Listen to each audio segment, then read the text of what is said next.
മുൻ വർഷങ്ങളിൽ ഈ പെരുന്നാളോടനുബന്ധിച്ച് തുമ്പമണ്ഡല ഭദ്രാസനത്തിൻ്റെ ഒരു വൈദിക മീറ്റിംഗ് ഇവിടെ കൂടുന്ന പതിവുണ്ടായിരുന്നു. ഈ വർഷവും അത് നടത്തണമെന്ന് ഞങ്ങളുടെ സഹോദരൻ തീരുമാനിക്കുകയും അതനുസരിച്ച് അന്ന് തുമ്പമണ്ഡല ഭദ്രാസനമായിരുന്ന ഭദ്രാസനം ഇന്ന് രണ്ടായിട്ട് വിഭജിക്കപ്പെട്ടിരുന്നു. നിലയ്ക്കൽ ഭദ്രാസനവും തുമ്പമണ്ഡല ഭദ്രാസനവും. നിലയ്ക്കൽ ഭദ്രാസനം ഉൾക്കൊള്ളുന്ന മേഖലയിലാണ് ഈ ആശ്രമം സ്ഥിതി ചെയ്യുന്നതെങ്കിലും മാതൃഭദ്രാസനത്തെ വിട്ട് ഒരു തീരുമാനമെടുക്കുന്നത് ഉചിതമല്ല എന്ന് കണ്ടു. അവർ തിരുമേനി അനേക വർഷം ഭദ്രാസന സെക്രട്ടറിയായിട്ട് തുമ്പോൾ ഭദ്രാസനത്തിൽ സേവനമനുഷ്ഠിക്കുകയും തുമ്പോൾ ഭദ്രാസന കാലഘട്ടത്തിൽ ചിന്തിക്കുമ്പോൾ പൗരോഹിത്യമായ ഒരു കുടുംബത്തിൽ വളർന്ന വ്യക്തി വട്ടശ്ശേരി തിരുമേനിയുടെ ബംഗാളിയുടെ ചെറുമകനാണ്. അതോടൊപ്പം തന്നെ സാമ്പത്തികമായിട്ട് ഉന്നതിയുള്ള ഒരു കുടുംബം. വിദ്യാഭ്യാസ കാര്യങ്ങളിലാണെങ്കിലും വളരെ ശ്രേഷ്ഠമായ രീതിയിൽ ഇരുന്ന ഒരു കുടുംബവും അദ്ദേഹത്തിന്റെ പഠനം തന്നെ മദ്രാസ് ക്രിസ്ത്യൻ കോളേജിലെ പ്രശസ്തി അർജിച്ച സ്ഥാപനങ്ങളിലൊക്കെയാണ് അദ്ദേഹത്തിന്റെ പഠനകാര്യങ്ങൾ കാലങ്ങളിൽ ചെലവഴിച്ചത്. അത് കഴിഞ്ഞ് അദ്ദേഹം ബാങ്കുമായി ഇടപെട്ടുള്ള പല കാര്യങ്ങളും ബന്ധപ്പെട്ട ജോലി കാര്യങ്ങളും ഏർപ്പെടുകയാണ്. ഇതെല്ലാം ഉപേക്ഷിച്ചിട്ടാണ് ഈ സ്ഥാനമാനങ്ങളോ ബഹുമതികളോ തൻ്റെ കുടുംബത്തിന്റെ പ്രാഗൽഭ്യമായ കാര്യങ്ങളൊക്കെ ഉപേക്ഷിച്ചിട്ട് തനിക്കുള്ളതുപോലും സഭയ്ക്ക് സമർപ്പിച്ച് അവിടെ ഒരു സമൂഹം കെട്ടിപ്പടുത്തുവാൻ തയ്യാറായ ഒരു വ്യക്തിയാണ് ഈ സ്ഥാപനത്തിന്റെ സ്ഥാപകനായ അഭിനന്ദ. അദ്ദേഹത്തിനുള്ളത് സഭയ്ക്ക് കൊടുത്തു. കഴിഞ്ഞ ദിവസം 17-ാം തീയതി ഉള്ളൂർ ചാപ്പലില് വിശുദ്ധ കുർബാന തലേദിവസം ഗ്രീവോത്സവത്തിന് അനുസ്മരണം നടത്തിയപ്പോൾ ഒരു വാക്ക് ഉപയോഗിച്ചു. തന്റെ കുടുംബ ബന്ധങ്ങൾക്ക് പോലും മുറിവേൽപ്പിച്ചുകൊണ്ടാണ് അദ്ദേഹം ഈ സ്ഥാപനം പടുത്തുയർത്തിയത് വാക്ക് ഉപയോഗിച്ചു. അത് ചിന്തിക്കുമ്പോൾ വളരെ കറക്റ്റായിട്ട് തോന്നുന്നു. കാരണം അദ്ദേഹം ആശയം കൊടുത്തത് സ്വന്തം അല്ലെങ്കിൽ പൊതുസ്വത്താകുമ്പോൾ പല അവകാശങ്ങളും സഹോദരനുണ്ടാകാം, സഹോദരനുണ്ടാകാം. ഇവരെ ഒന്നും വിലക്കെടുക്കാതെ ഉപവിലക്കെടുക്കാതെ എനിക്ക് കിട്ടിയത് എൻ്റെ സഭയ്ക്കാണ്, എൻ്റെ സഭയാണ് വരുന്നത് എന്നുള്ള ചിന്തയോടുകൂടി സഭയ്ക്ക് സമർപ്പിച്ച് ദൈവസന്നിധി സഭയ്ക്ക് വേണ്ടി പ്രവർത്തിച്ച സഭയ്ക്ക് നൽകിയതായ സഭയുടെ 12ാമത് ഓർമ്മ പെരുന്നാളാണ് ഈ വർഷം കൊണ്ടാണ്. അവിടെ തിരുവേദി നമുക്ക് അനുകരിക്കാൻ ഒത്തിരിയുണ്ട്. ദൈവസന്നിധിയിലേക്ക് തന്നെ എല്ലാവിധമായ സാഹചര്യങ്ങളെയും സൗകര്യങ്ങളെയും ഭൗതികമായിട്ട് തിരിഞ്ഞു വെക്കുവാൻ അദ്ദേഹത്തിന് കഴിഞ്ഞു. അതിൻ്റെ ഉത്തമ ഉദാഹരണമാണ് ഈ സന്യാസി സമൂഹം റാന്നി ഹോളി ട്രിനിറ്റി ആശ്രമം എന്നുള്ള കാര്യം സന്തോഷത്തോടെ ഈ സമയത്ത് ഞാൻ അറിയിക്കുകയാണ്. ഞാൻ എൻ്റെ കർത്തവ്യത്തിലേക്ക് പ്രവേശിച്ചു കൊള്ളട്ടെ. തിരുമേനിയുടെ ഓർമ്മ പെരുന്നാളിന് ചേർന്ന് വൈദിക മീറ്റിംഗ് ഇവിടെ നടത്തണമെന്ന് ഞങ്ങൾ ആഗ്രഹിച്ചു. അതനുസരിച്ച് തുമ്പോൾ ഭദ്രാസന മെത്രാപ്പോലീത്ത, തുമ്പോൾ ഭദ്രാസന സെക്രട്ടറി, നിലയ്ക്കൽ ഭദ്രാസന മെത്രാപ്പോലീത്ത ഇവിടുത്തെ സെക്രട്ടറിയോട് ഞാൻ ചോദിക്കണമെന്ന് ഇവിടെ അന്വേഷിച്ചപ്പോൾ എനിക്ക് ആളാരാന്ന് കറക്റ്റായിട്ട് അറിഞ്ഞില്ല. അതുകൊണ്ട് സദയം സെക്രട്ടറി ക്ഷമിക്കണം. എങ്കിലും ഞങ്ങളുടെ ആശ്രമ സമൂഹത്തിലെ അംഗം തന്നെയാണ് ഭദ്രാസന മെത്രാപ്പോലീത്ത ആയതുകൊണ്ട് അദ്ദേഹം അത് ചെയ്തുകൊള്ളുമെന്ന വിശ്വാസത്തിൽ കൂടിയാണ് കൂടുതൽ പിന്നെ ഞാൻ ആ വഴിയിലേക്ക് തിരിയാഞ്ഞത്. അതുകൊണ്ട് സെക്രട്ടറിയെ പറഞ്ഞില്ല എന്നുള്ള കാര്യം സെക്രട്ടറി ക്ഷമിക്കണമെന്ന് ഓർപ്പിക്കുന്നു. ഈ 2 ഭദ്രാസനത്തിലെ ചുമതലപ്പെട്ടവർ വളരെ സന്തോഷത്തോടെ അത് സ്വീകരിക്കുകയും അത് നടത്തുന്നതിന് വേണ്ടിയുള്ള എല്ലാ ക്രമീകരണങ്ങളും കൽപ്പനകളും മറ്റു കാര്യങ്ങളും ഒക്കെ ചെയ്തു കൊള്ളാമെന്ന് അറിയിക്കുകയും ചെയ്തു. അത് സന്തോഷകരമായി അവർ ചെയ്തു എന്നുള്ള കാര്യത്തിൽ എനിക്ക് വളരെ സന്തോഷമുണ്ട്. അഭിജ്ഞ ക്ലീമേസ് തിരുമേനി എത്തിച്ചേരുമെന്നാണ് ഞാൻ വിശ്വസിക്കുന്നത്. തിരുമേനിയുടെ അസാന്നിധ്യത്തിലും തിരുമേനിയെ സന്തോഷമായിട്ട് മാതൃഭദ്രാസനം എന്നുള്ള നിലയിൽ പ്രത്യേകമായിട്ട് സന്തോഷത്തോടെ ഈ സമയത്ത് ഈ സമൂഹത്തിൻ്റെ പേരിലും പ്രത്യേകമായി സ്വാഗതം ചെയ്തുകൊള്ളുന്നു. അതോടൊപ്പം തന്നെ അഭിമന്യ നിക്കോദീമോസ് തിരുമേനി ഈ സമൂഹത്തിലെ അംഗമാണ്. ഞങ്ങളുടെ ജ്യേഷ്ഠ സഹോദരനാണ്. വെച്ചാൽ ഈ സമൂഹത്തിലെ ആദ്യത്തെ മെമ്പറാണ്. അദ്ദേഹത്തെ സംബന്ധിച്ച നിലയ്ക്കൽ ഭദ്രാസനം വളരെ ബാലിഷ്യമായി എല്ലാ രീതിയിലും ശൈശവ ദിശയിലായിരിക്കുന്നൊരു ഭദ്രാസനമാണ്. വളരെ ബുദ്ധിമുട്ടുകളും പ്രതിബന്ധങ്ങളും പ്രയാസങ്ങളും എല്ലാ രീതിയിലുള്ള ഉദ്ധാരണത്തിന് അദ്ദേഹത്തിന് വളരെയധികം കഷ്ടപ്പെടേണ്ട സ്ഥിതിയിലാണെന്നുള്ളത് എനിക്ക് അറിയാം. എങ്കിലും അവിടെയൊക്കെയും വളരെയധികം വിജയകരമായ കാര്യങ്ങൾ ചെയ്യുവാൻ കഴിയുന്നു എന്നുള്ളത് ഞങ്ങളേവരെയും സന്തോഷിപ്പിക്കുന്ന ഒരു കാര്യമാണ്. പ്രത്യേകിച്ച് ഞാൻ പലപ്പോഴും ചിന്തിക്കുന്നത് അതൊക്കെ ഞങ്ങളുടെ ആത്മീയ പിതാവിൻ്റെ നിരന്തരമായ ഞങ്ങൾക്ക് വേണ്ടിയുള്ള പ്രാർത്ഥനയും മധ്യസ്ഥതയുമാണ് ഇവ ഞങ്ങളുടെയൊക്കെയും പ്രവർത്തനങ്ങളിൽ ഉയർച്ചകൾ ഉണ്ടാകുവാനായിട്ടുള്ള കാര്യം എന്ന് ഞാനത് ചിന്തിക്കുന്നുണ്ട്. അതുകൊണ്ട് നിക്കോദീമോസ് തിരുമേനിക്ക് ലഭിച്ചിരിക്കുന്ന ഭദ്രാസനം ഭൗതികമായിട്ട് നോക്കുമ്പോൾ ചെറുതാണെങ്കിലും തിരുമേനി പറയുന്ന ജോഷുവാച്ചനോട് പറയുന്നത് കേട്ടു 13 അംഗങ്ങൾ തൊട്ടുള്ള ദേവാലയങ്ങളുണ്ട്. ഞാനപ്പോൾ എൻ്റെ മനസ്സിൽ നിന്ന് ഓടിപ്പോയി. 23 മാസം ഇടുക്കി ഭദ്രാസനം മെത്രാപ്പോലീത്ത ഇല്ലാതെ ബാവായിക്ക് വേണ്ടി ഞാൻ ഭരിച്ചതാണ്. അവിടെ 7 വീടുള്ള പള്ളികളുണ്ട്. അപ്പോൾ അതുകൊണ്ട് ആ ഒരു കാര്യത്തിൽ അമാന്തിക്കേണ്ട ആവശ്യമില്ല. വിശ്വാസികൾ ഒന്നിച്ച് സഭാപിതാക്കന്മാരോട് നിന്നു കഴിഞ്ഞാൽ എല്ലാ കാര്യങ്ങളും സാധിക്കും. അത് തിരുമേനിയാൽ അത് സാധിച്ചെടുക്കുവാൻ സാധിക്കും. അതിന് ദൈവം എല്ലാ കൃപകളും അനുഗ്രഹങ്ങളും തരും. തിരുമേനിയെ സന്തോഷത്തോട് ഈ സമൂഹത്തിൻ്റെ പേരിൽ വന്നിരിക്കുന്ന വൈദികരുടെ പേരിൽ ഞാൻ സ്വാഗതം ചെയ്യുന്നു. അതുപോലെ തന്നെ ഇനി നമ്മുടെ പ്രധാനമായി സ്വാഗതം ചെയ്യാനുള്ള ബഹുമാനപ്പെട്ട ജോഷുവാച്ചനാണ്. അച്ഛന് നല്ല ഒരു നാമം നമ്മൾ കൊടുത്തിട്ടുണ്ട്, ഗുരുക്കന്മാരുടെ ഗുരു. ഞാൻ അച്ഛനോട് ഈ കാര്യം അർപ്പിച്ചപ്പോൾ നമ്മുടെ വൈദിക സംഘത്തിൻ്റെ മീറ്റിംഗ് പരിമല വെച്ച് നടക്കുമ്പോൾ അവിടെ വെച്ചാണ് അച്ഛനോട് ഞാൻ ഈ കാര്യം ഓർപ്പിക്കുന്നത്. ആശ്രമത്തിൽ വെച്ച് ഇങ്ങനൊരു പ്രോഗ്രാമുണ്ട് അച്ഛാ, ഞാൻ ഡയറി നോക്കിയിട്ട് പറയാമെന്നിട്ട് പറഞ്ഞു. അന്നത്തെ ദിവസം എനിക്ക് പിന്നെ അച്ഛനെ കാണാനും ഒത്തുമില്ല, ചോദിക്കാനും ഒത്തുമില്ല. ഞാൻ വൈകിട്ട് വളരെ വിഷമിച്ചു. പിറ്റേ ദിവസം എന്തായാലും അച്ഛൻ വീണ്ടും വന്നു. വൈദിക സംഘ മീറ്റിങ്ങിൽ വന്നപ്പോൾ അച്ഛനോട് ഞാൻ ചോദിച്ചു. അച്ഛനത് ഓർത്ത് ഡയറി പോക്കറ്റിൽ തന്നെ കരുതിയിരുന്നു. അച്ഛൻ അന്നേരം തന്നെ ഡയറി എടുത്ത് അത് കുറിക്കുകയും ഞാൻ പറഞ്ഞു രാവിലെ വിശുദ്ധ കുർബാന കൂടെ അർപ്പിക്കണം പറഞ്ഞപ്പോൾ അതും സന്തോഷത്തോടെ സ്വീകരിച്ചു. വളരെ സന്തോഷത്തോടെ തൻ്റെ ശിഷ്യഗണത്തിൽപ്പെട്ടവരുടെ ഓർമ്മകളും കാര്യങ്ങളും അവരുടെ നല്ല കാര്യങ്ങളിലൊക്കെ വന്ന് സംബന്ധിച്ച് അത് അനുഗ്രഹപ്രദമാക്കുന്നതിന് ഉള്ള നല്ല മനസ്സിന്, ആ നല്ല കരുതലിന്, ആ നല്ല സ്നേഹത്തിന് ഏത് രീതിയിൽ എനിക്ക് സ്വാഗതം ചെയ്യണമെന്ന് അറിയത്തില്ല. അച്ഛൻ ഇരിക്കുമ്പോൾ നമ്മുടെ എല്ലാം ഗുരുവാണ് അച്ഛൻ. എങ്ങനെയാണ് എനിക്ക് സ്വാഗതം ചെയ്യണമെന്ന് അറിയില്ല. എന്തെങ്കിലും കുറവുണ്ടെങ്കിൽ സദയം ക്ഷമിച്ച് അച്ഛനെ സന്തോഷത്തോടുകൂടെ ഈ സമൂഹത്തിൽ ഞങ്ങളെല്ലാവരുടെയും പേരിലും ഈ വൈദികരുടെ പേരിലും സന്തോഷത്തോടെ ഞാൻ സ്വാഗതം ചെയ്തുകൊള്ളും. ഇനി എനിക്ക് സ്വാഗതം ചെയ്യാനുള്ളത് വന്നിരിക്കുന്ന വൈദിക ശ്രേഷ്ഠയാണ്, വരുവാനുള്ള വൈദികരെയാണ്. വന്നിരിക്കുന്ന തുമ്പമൺ നിലയ്ക്കൽ ഭദ്രാസനത്തിലെ വൈദിക ശ്രേഷ്ഠരെ ഈ ശുശ്രൂഷയിൽ ഈ കാര്യങ്ങളിൽ വന്ന് സംബന്ധിക്കുവാൻ കാണിച്ച ഉത്സാഹത്തിനും സന്തോഷത്തിനും പ്രത്യേകമായിട്ട് ഞാൻ നിങ്ങളേവരെയും സ്വാഗതം ചെയ്യുന്നു. അതിലുപരിയായിട്ട് അച്ഛന്മാരെങ്ങനെയൊക്കെയാണെന്ന് പ്രവർത്തിക്കുന്ന അറിയാൻ വേണ്ടി ബഹുമാനപ്പെട്ട നിക്കോദീമോസ് തിരുമേനി കൂടെയുള്ള സഹധർമ്മിണികളെ കൂടെ ക്ഷണിച്ചിട്ടുണ്ട്. അത് നല്ലതാണ്. ഇവർ വന്നിരിക്കുമ്പോൾ എന്തെങ്കിലുമൊക്കെ ഇവിടെ ക്ലാസ് എടുക്കുന്ന ആളുടെ മുന്നേ ബഹളം വെക്കുന്നുണ്ടോ, മെത്രാച്ചനൊക്കെ വല്ല ബഹളം വെക്കുന്നുണ്ടോ, ഞങ്ങളോട് കാണിക്കുന്ന മര്യാദയാണോ ഇവിടെയും കാണിക്കുന്നത് എന്നൊക്കെ ഒന്ന് മനസ്സിലാക്കുന്നതിന് വേണ്ടി ആയിരിക്കാം. എന്തായാലും അവരെയും വന്നിട്ടുള്ള 4 സഹധർമ്മിണികളുണ്ട്. അവരെയും സന്തോഷത്തോടെ സ്വാഗതം ചെയ്യുന്നു.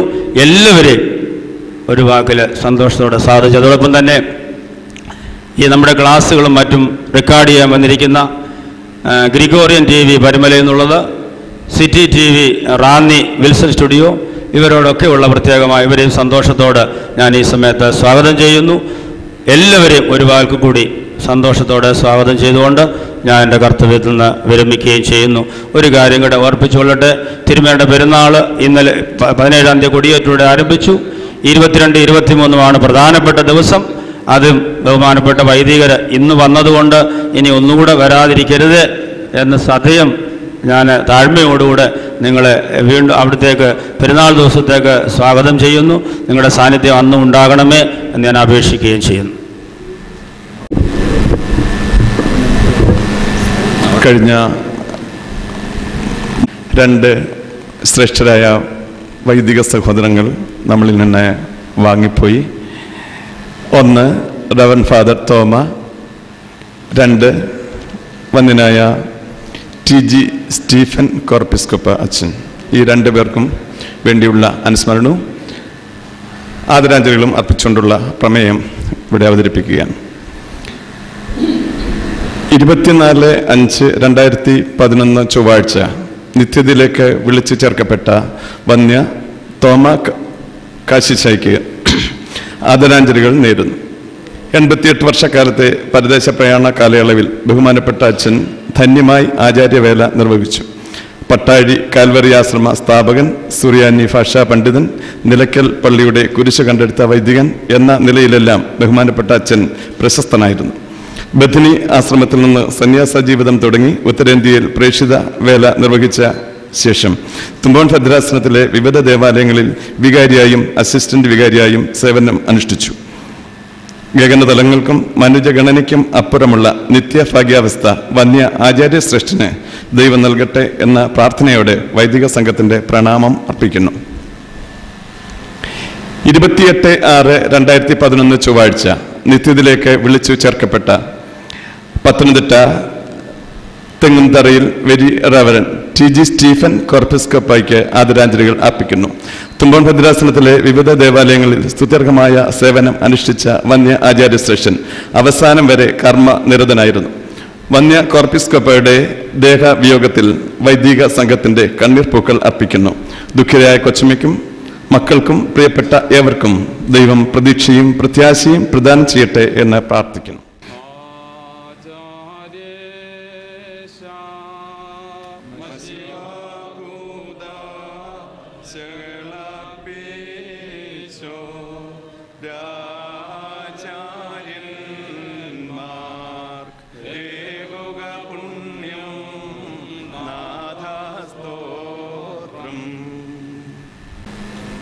പ്രോഗ്രാമിൽ അടുത്തതായിട്ടുള്ളത് ഉപക്രമ പ്രസംഗമാണ്. വന്യനായ ഡോക്ടർ TJ ജോഷുവ അച്ഛൻ, തുമ്പോൺ ഭദ്രാസനത്തിലെ നിലയ്ക്കൽ ഭദ്രാസനത്തിലെയും വൈദിക സംഘം സെക്രട്ടറിമാർ, വന്യരായ കോർപ്പിസ്കോപ്പ അച്ഛന്മാർ, വന്യനായ അപ്രയ റബ്ബാച്ചൻ, ഈ ആശ്രമത്തിൻ്റെ സുപ്പീരിയർ ബഹുമാനപ്പെട്ട സൈമൺ സ്കറിയാച്ചൻ, വന്യരായ വൈദിക സഹോദരങ്ങളെ, പ്രിയപ്പെട്ട കൊച്ചമ്മമാരെ, നിലയ്ക്കൽ ഭദ്രാസനം രൂപീകരിക്കപ്പെട്ടതിന് ശേഷമുള്ള 4ാമത്തെ വൈദിക സമ്മേളനമാണ് ഇന്ന് നടക്കുന്നത്. തുമ്പോൺ ഭദ്രാസനത്തിൽ അനേക വർഷങ്ങളായിട്ട് ക്രമമായി വൈദിക സമ്മേളനം നടന്നുകൊണ്ടിരിക്കുകയാണ്. ബഹുമാനപ്പെട്ട സൈമൻ അച്ഛൻ ഓർപ്പിച്ചതുപോലെ ഈ ആശ്രമത്തിൻ്റെ സ്ഥാപകൻ അഭിനന്ദന ദിയോസ്കോറോസ് തിരുമേനിയുടെ പെരുന്നാളിനോടനുബന്ധിച്ച് 2 ഭദ്രാസനങ്ങളിലെയും വൈദികരുടെ ഒരു സംയുക്ത സമ്മേളനം കൂടുമെന്ന് തന്നെ ആഗ്രഹിച്ചു. അതനുസരിച്ച് വൈദികർക്ക് വേണ്ട അറിയിപ്പ് കൊടുത്തു.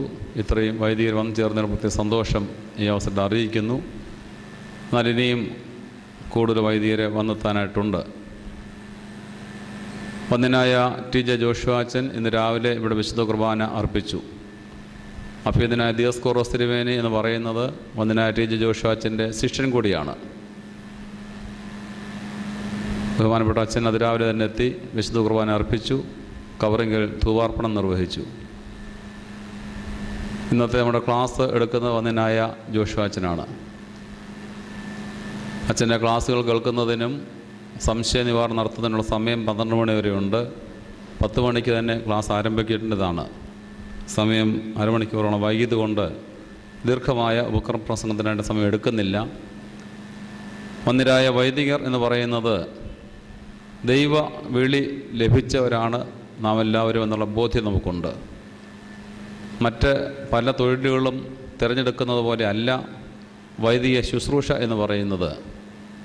കർത്താവ് തന്നെയും കൽപ്പിച്ചതുപോലെ നിങ്ങൾ എന്നെ തിരഞ്ഞെടുത്തതല്ല, ഞാൻ നിങ്ങളെ തിരഞ്ഞെടുത്തതാകുന്നുവെന്ന് യേശു തമ്പുരാൻ തൻ്റെ ശിഷ്യന്മാരുടെ അരുളിച്ചതുപോലെ ദൈവത്തിൻ്റെ വിളിയും തിരഞ്ഞെടുപ്പും ലഭിച്ചവരാണ് നാം എന്നുള്ളതാണ് നമ്മുടെ ബോധ്യം. നമ്മുടെ ശുശ്രൂഷയിൽ ചിലപ്പോഴെങ്കിലും ഈ ബോധ്യം മറന്നു പോകുന്നുണ്ടോ എന്ന് ഞാൻ സംശയിക്കുന്നു. ആയതിനാൽ ഇങ്ങനെയുള്ള അവസരങ്ങൾ എപ്പോഴെങ്കിലും ഒരുമിച്ച് കൂടുന്നതും നമ്മുടെ വിളിയെപ്പറ്റിയും തെരഞ്ഞെടുപ്പിനെ പറ്റിയും നമ്മുടെ ആനുകാലികമായ നമ്മുടെ ദൗത്യ നിർവഹണത്തെപ്പറ്റിയുള്ള പുനരവലോകനം നടത്തേണ്ടത് ആവശ്യമാണ്. കാലഘട്ടത്തിനനുസരിച്ച് മാറിക്കൊണ്ടിരിക്കുന്ന സാഹചര്യങ്ങൾക്കനുസരിച്ച് സഭയുടെ ശുശ്രൂഷയിൽ വൈദികരുടെയും മേൽപ്പട്ടക്കാരുടെയും ഒക്കെ ശുശ്രൂഷ എന്തായിരിക്കണം, എങ്ങനെയായിരിക്കണം എന്നുള്ളതിനെപ്പറ്റി കൂട്ടായി ചിന്തിക്കുന്നതിനും അതിൻ്റെ വേദശാസ്ത്രപരമായ ആനുകാലികമായ പശ്ചാത്തലങ്ങൾ കണ്ടെത്തുന്നതിനുമൊക്കെ ഇതുപോലെയുള്ള കൂടിവരവും പഠനങ്ങളും നമുക്ക് സഹായകരമാകും എന്ന് ഞാൻ പ്രതീക്ഷിക്കുകയാണ് ചെയ്യുന്നത്. വന്നിട്ടുള്ള എല്ലാ വൈദികരെയും ഒറ്റവാക്കിൽ ഈ വൈദിക സമ്മേളനത്തിലേക്ക് സ്വാഗതം ചെയ്യുന്നു. വന്ദനായ TJ ജോഷുവ അച്ഛൻ നമുക്ക് അനുഗ്രഹകരമായ ക്ലാസ് നൽകുന്നതിനും നമ്മുടെ സംശയങ്ങൾ നിവർത്തിക്കുന്നതിനുമൊക്കെ ഇടയാകത്തക്ക വിധത്തിൽ നമുക്ക് ശ്രദ്ധയോടുകൂടി വന്ദനായ ജോഷുവ അച്ഛൻ്റെ ക്ലാസ്സിൽ പങ്കെടുക്കാം. എൻ്റെ ഈ ആമുഖ വാക്കുകൾ അവസാനിപ്പിക്കുന്നു. ദൈവം നമ്മെ അനുഗ്രഹിക്കട്ടെ. തിരുമേനി, വന്യ റമ്പാച്ചൻ, സഹോദര വൈദികരെ, പ്രിയപ്പെട്ട കൊച്ചമ്മമാരെ, ആദ്യമേ തന്നെ ദിയസ്കോറോസ് തിരുമേനിയുടെ ധന്യമായ സ്മരണയ്ക്ക് മുമ്പിൽ ഞാൻ എൻ്റെ ശിരസ് നമിക്കുകയാണ്. TE ജോർജായി അദ്ദേഹം കോളേജിൽ പഠിച്ചുകൊണ്ടിരിക്കുന്ന കാലം മുതൽ ഉള്ള ബന്ധമാണ് ദീർഘകാലമായി, അത് ആജീവനാന്തം അദ്ദേഹത്തിൻ്റെ മരണം വരെയും അത് തുടർന്നു പോകുവാൻ ഞങ്ങൾക്ക് കഴിഞ്ഞത്. അദ്ദേഹത്തെ വളരെ അടുത്ത് അറിയുവാനുള്ള അവസരം എനിക്കുണ്ടായി. ആദ്യമായി ഞാൻ പരിചയപ്പെടുന്നത് സ്റ്റുഡൻസ് കോൺഫറൻസിൽ എത്തുന്ന സന്ദർഭമാണ്. അന്ന് കോളേജിൽ പഠിക്കുന്ന സുമുഖനായ ഒരു യുവാവ് എല്ലാ ചർച്ചകളിലും സജീവമായി പങ്കെടുത്തുകൊണ്ട് കോൺഫറൻസിൽ സംബന്ധിക്കുന്നു. എന്നേക്കാൾ 3 വയസ്സിന് അദ്ദേഹത്തിന് പ്രായക്കൂടുതലുണ്ട്. അദ്ദേഹം 926-ലും ഞാൻ 929-ലുമാണ് ഞങ്ങൾ ജനിച്ചത്. അതിനുശേഷം പിന്നീട് അദ്ദേഹത്തെ കോഴഞ്ചേരി ബാങ്കിൽ ഉദ്യോഗസ്ഥനായിരിക്കുന്ന സമയത്തും അവിടെ വെച്ചും പലപ്പോഴും കാണാറുണ്ട്. അപ്പോഴൊക്കെയും ആ സൗഹൃദം ശക്തിയായി വളരുക മാത്രമേ ചെയ്തിട്ടുള്ളൂ. എന്നാൽ അദ്ദേഹം ഒരു വലിയ തീരുമാനം എടുത്തു. ബാങ്കിലെ ഉദ്യോഗവും അതുപോലെ തന്നെ അത് സംബന്ധിച്ച് ലഭ്യമാകാമാവുന്ന സാധ്യതകളും എല്ലാം അദ്ദേഹം ഉപേക്ഷിച്ചിട്ട് തൻ്റെ വിളിയെപ്പറ്റിയുള്ള ഉത്തമ ബോധ്യത്തിൽ അദ്ദേഹം വൈദിക സെമിനാരിയിൽ പഠനത്തിൽ വരികയായിരുന്നു. അപ്പോൾ എന്നേക്കാൾ 3 വയസ്സ് പ്രായക്കൂടുതലുള്ള ആളിനെയാണ് ഞാൻ അന്നവിടെ പഠിപ്പിച്ചത്. എന്നേക്കാൾ പ്രായമുള്ള അനേകരെ ഞാൻ പഠിപ്പിച്ചിട്ടുണ്ട്. നമ്മുടെ സിറിൽ റമ്പാച്ചൻ ആ കൂട്ടത്തിൽപ്പെട്ട ഒരാളാണ്. അതുപോലെ മറ്റു പലരും അങ്ങനെ എൻ്റെ ശിഷ്യരായി വന്നിട്ടുള്ളവരൊക്കെ തന്നെ എന്നേക്കാൾ പ്രായമുള്ളവരായിരുന്നു. സെമിനാരിയിൽ അദ്ദേഹം പഠിച്ചുകൊണ്ടിരുന്ന സമയത്ത് ഏറ്റവും ഉത്തമനായ ഒരു വിദ്യാർത്ഥി എന്ന നിലയിൽ വർത്തിക്കുവാൻ അദ്ദേഹത്തിന് കഴിഞ്ഞു. ഞാനൊരു ബാങ്കിലെ ഉദ്യോഗസ്ഥരും അല്ലെങ്കിൽ മറ്റ് വിദ്യാർത്ഥികളെക്കാൾ എല്ലാവിധത്തിലും വ്യതിരിക്തനെന്നുള്ളൊരു ഭാവം ഒന്നും കൂടാതെ അവരുമായി താതാത്മ്യപ്പെട്ട് എല്ലാ കാര്യങ്ങളിലും ഒരുപോലെ ബന്ധപ്പെട്ട് സജീവമായി അവിടുത്തെ ജീവിതത്തിൽ പങ്കാളിത്തം വഹിച്ച ഒരാളായിട്ടാണ് ഞാൻ കാണുവാൻ, എനിക്ക് ബന്ധപ്പെടുവാൻ കഴിഞ്ഞത്. അപ്പോഴൊക്കെ എന്നെ വളരെ ആദരവോടു കൂടിയാണ്, അദ്ദേഹത്താൽ ഇളയതാണെങ്കിലും ഒരു ഗുരുവിനോടുള്ളതായ ആദരവും ബഹുമാനവും ആ കുലീനത്വത്തിൻ്റേതായിരിക്കുന്ന വെളിച്ചത്തിൽ അദ്ദേഹത്തിന് വെളിപ്പെടുത്തുവാൻ കഴിഞ്ഞു എന്ന് ഞാൻ പറയട്ടെ. അദ്ദേഹം മേൽപ്പെട്ട സ്ഥാനത്തേക്ക് ഉയർത്തപ്പെട്ടപ്പോഴും എനിക്കതിൽ അതിയായ സന്തോഷമുണ്ടായി. കാരണം വളരെ തീവ്രതയോടുകൂടി സഭയുടെ കാര്യങ്ങൾക്ക് നിൽക്കുന്ന ഒരാളിനെ മേൽപ്പെട്ട സ്ഥാനത്തേക്ക് ഉയർത്തുകയായിരുന്നു എന്നുള്ള ഉത്തമ ബോധ്യമാണ്. ഞാൻ ആ തിരുമേനിയെപ്പറ്റി അനുസ്മരിക്കുന്ന സമയത്ത് ഓർത്തഡോക്സിയുടെ ശക്തനായ ഒരു വക്താവ്, പ്രണേതാവ് എന്ന് ഞാൻ വിശേഷിപ്പിക്കും. കാരണം ഓർത്തഡോക്സിയുടെ പ്രധാനപ്പെട്ട ചില ഊന്നൽ ഉണ്ട്.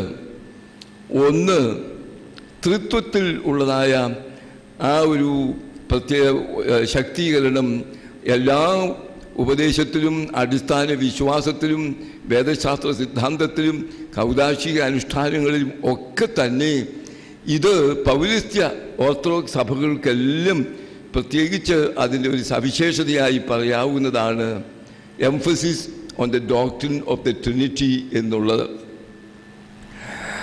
നമ്മുടെ സഭയിൽ മറ്റൊരു സ്ഥാപനവും ഈ തൃത്വത്തിൻ്റെ നാമത്തിൽ സ്ഥാപിക്കപ്പെട്ടിട്ടായിട്ടുള്ളതായിട്ടില്ല. മറ്റ് പരിശുദ്ധന്മാരുടെ പേരിലും മറ്റുമായിട്ട് ധാരാളമുണ്ട്.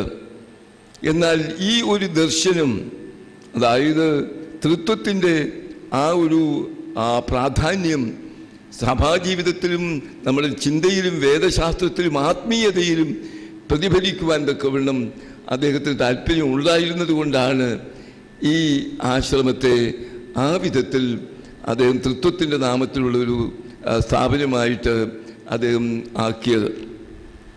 അതാണ് ഞാൻ പറഞ്ഞത്, വേദശാസ്ത്രപരമായി ആ ഓർത്തഡോക്സിയുടെ ഒരു വലിയ ഊന്നൽ അദ്ദേഹം നൽകി എന്നുള്ളത്.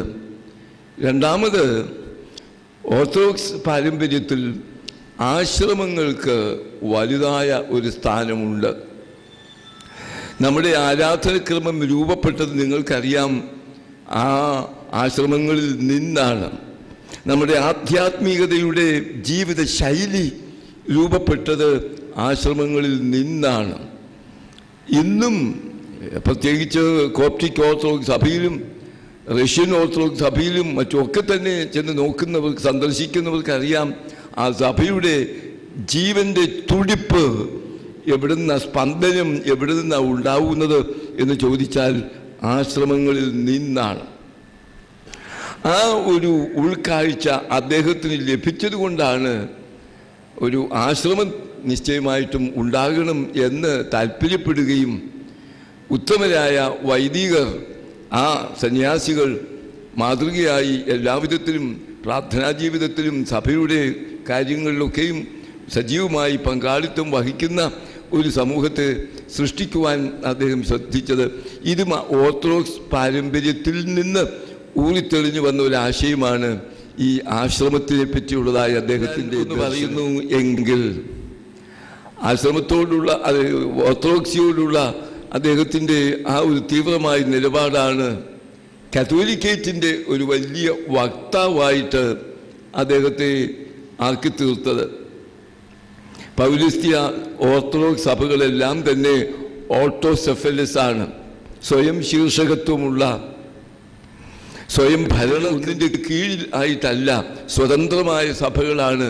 ഇത് ഓർത്തഡോക്സിയുടെ ഒരു സവിശേഷതയായതുകൊണ്ടാണ് കാത്തോലിക്കേറ്റിനു വേണ്ടി ശക്തമായി നിലകൊള്ളുവാൻ, വീറോടെ പോരാടുവാൻ, വൈദികനായി ഓമല്ലൂരെ വികാരി ആയിരിക്കുമ്പോൾ അവിടെ അദ്ദേഹം നടത്തിയിട്ടുള്ള മറ്റ് പ്രവർത്തനങ്ങൾ ഒക്കെ ഓർക്കുമ്പോൾ ഞാൻ അദ്ദേഹത്തെ കാണുന്നത് ഈ സഭയുടെ ഒരു വലിയ ധീരനായ ധർമ്മഭടനായി, ഒരു പോരാളിയായിട്ടാണ് ഞാൻ അദ്ദേഹത്തെ കാണുന്നത്. അപ്പം അതിൻ്റെ ഒക്കെ പിമ്പിൽ ഈ ഓർത്തഡോക്സ് പാരമ്പര്യത്തെ പറ്റിയുള്ള അദ്ദേഹത്തിൻ്റെ ഒരു കാഴ്ചപ്പാടാണ് ഇതിലൊക്കെയും അദ്ദേഹത്തെ നയിച്ചത് എന്നാണ് ഞാൻ സമർത്ഥിക്കുന്നത്. ആ ഒരു വിധത്തിൽ നമുക്ക് എപ്പോഴും ആദരവോടുകൂടി മാത്രമേ ഓർത്തഡോക്സ് സഭയ്ക്ക് അഭിനന്ദനായ ദിയസ്കോറോസ് തിരുമേനിയെ ഓർക്കുവാൻ കഴിയുകയുള്ളൂ.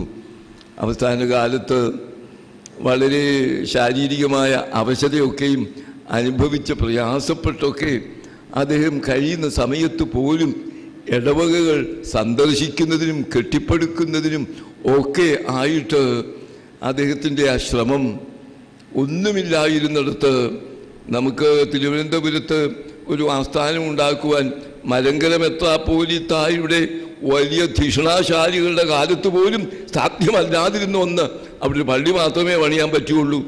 മലങ്കര മെത്രാപ്പോലീത്തായ്ക്കൊരു ആസ്ഥാനമോ മലങ്കര സഭയ്ക്കൊരു ആസ്ഥാനമോ ഇത് തലസ്ഥാന നഗരിയിൽ ഉണ്ടാക്കുവാൻ ഈ പ്രഗത്ഭരായ ആരുടെയും കാലത്ത് സാധിക്കാത്ത ഒരു കാര്യം ഈ തിരുമേനിയുടെ കാലത്ത് അത് സാധിച്ചു എന്ന് പറയുന്നത് എത്രയോ അഭിമാനകരമായ ഒരു കാര്യമാണ്.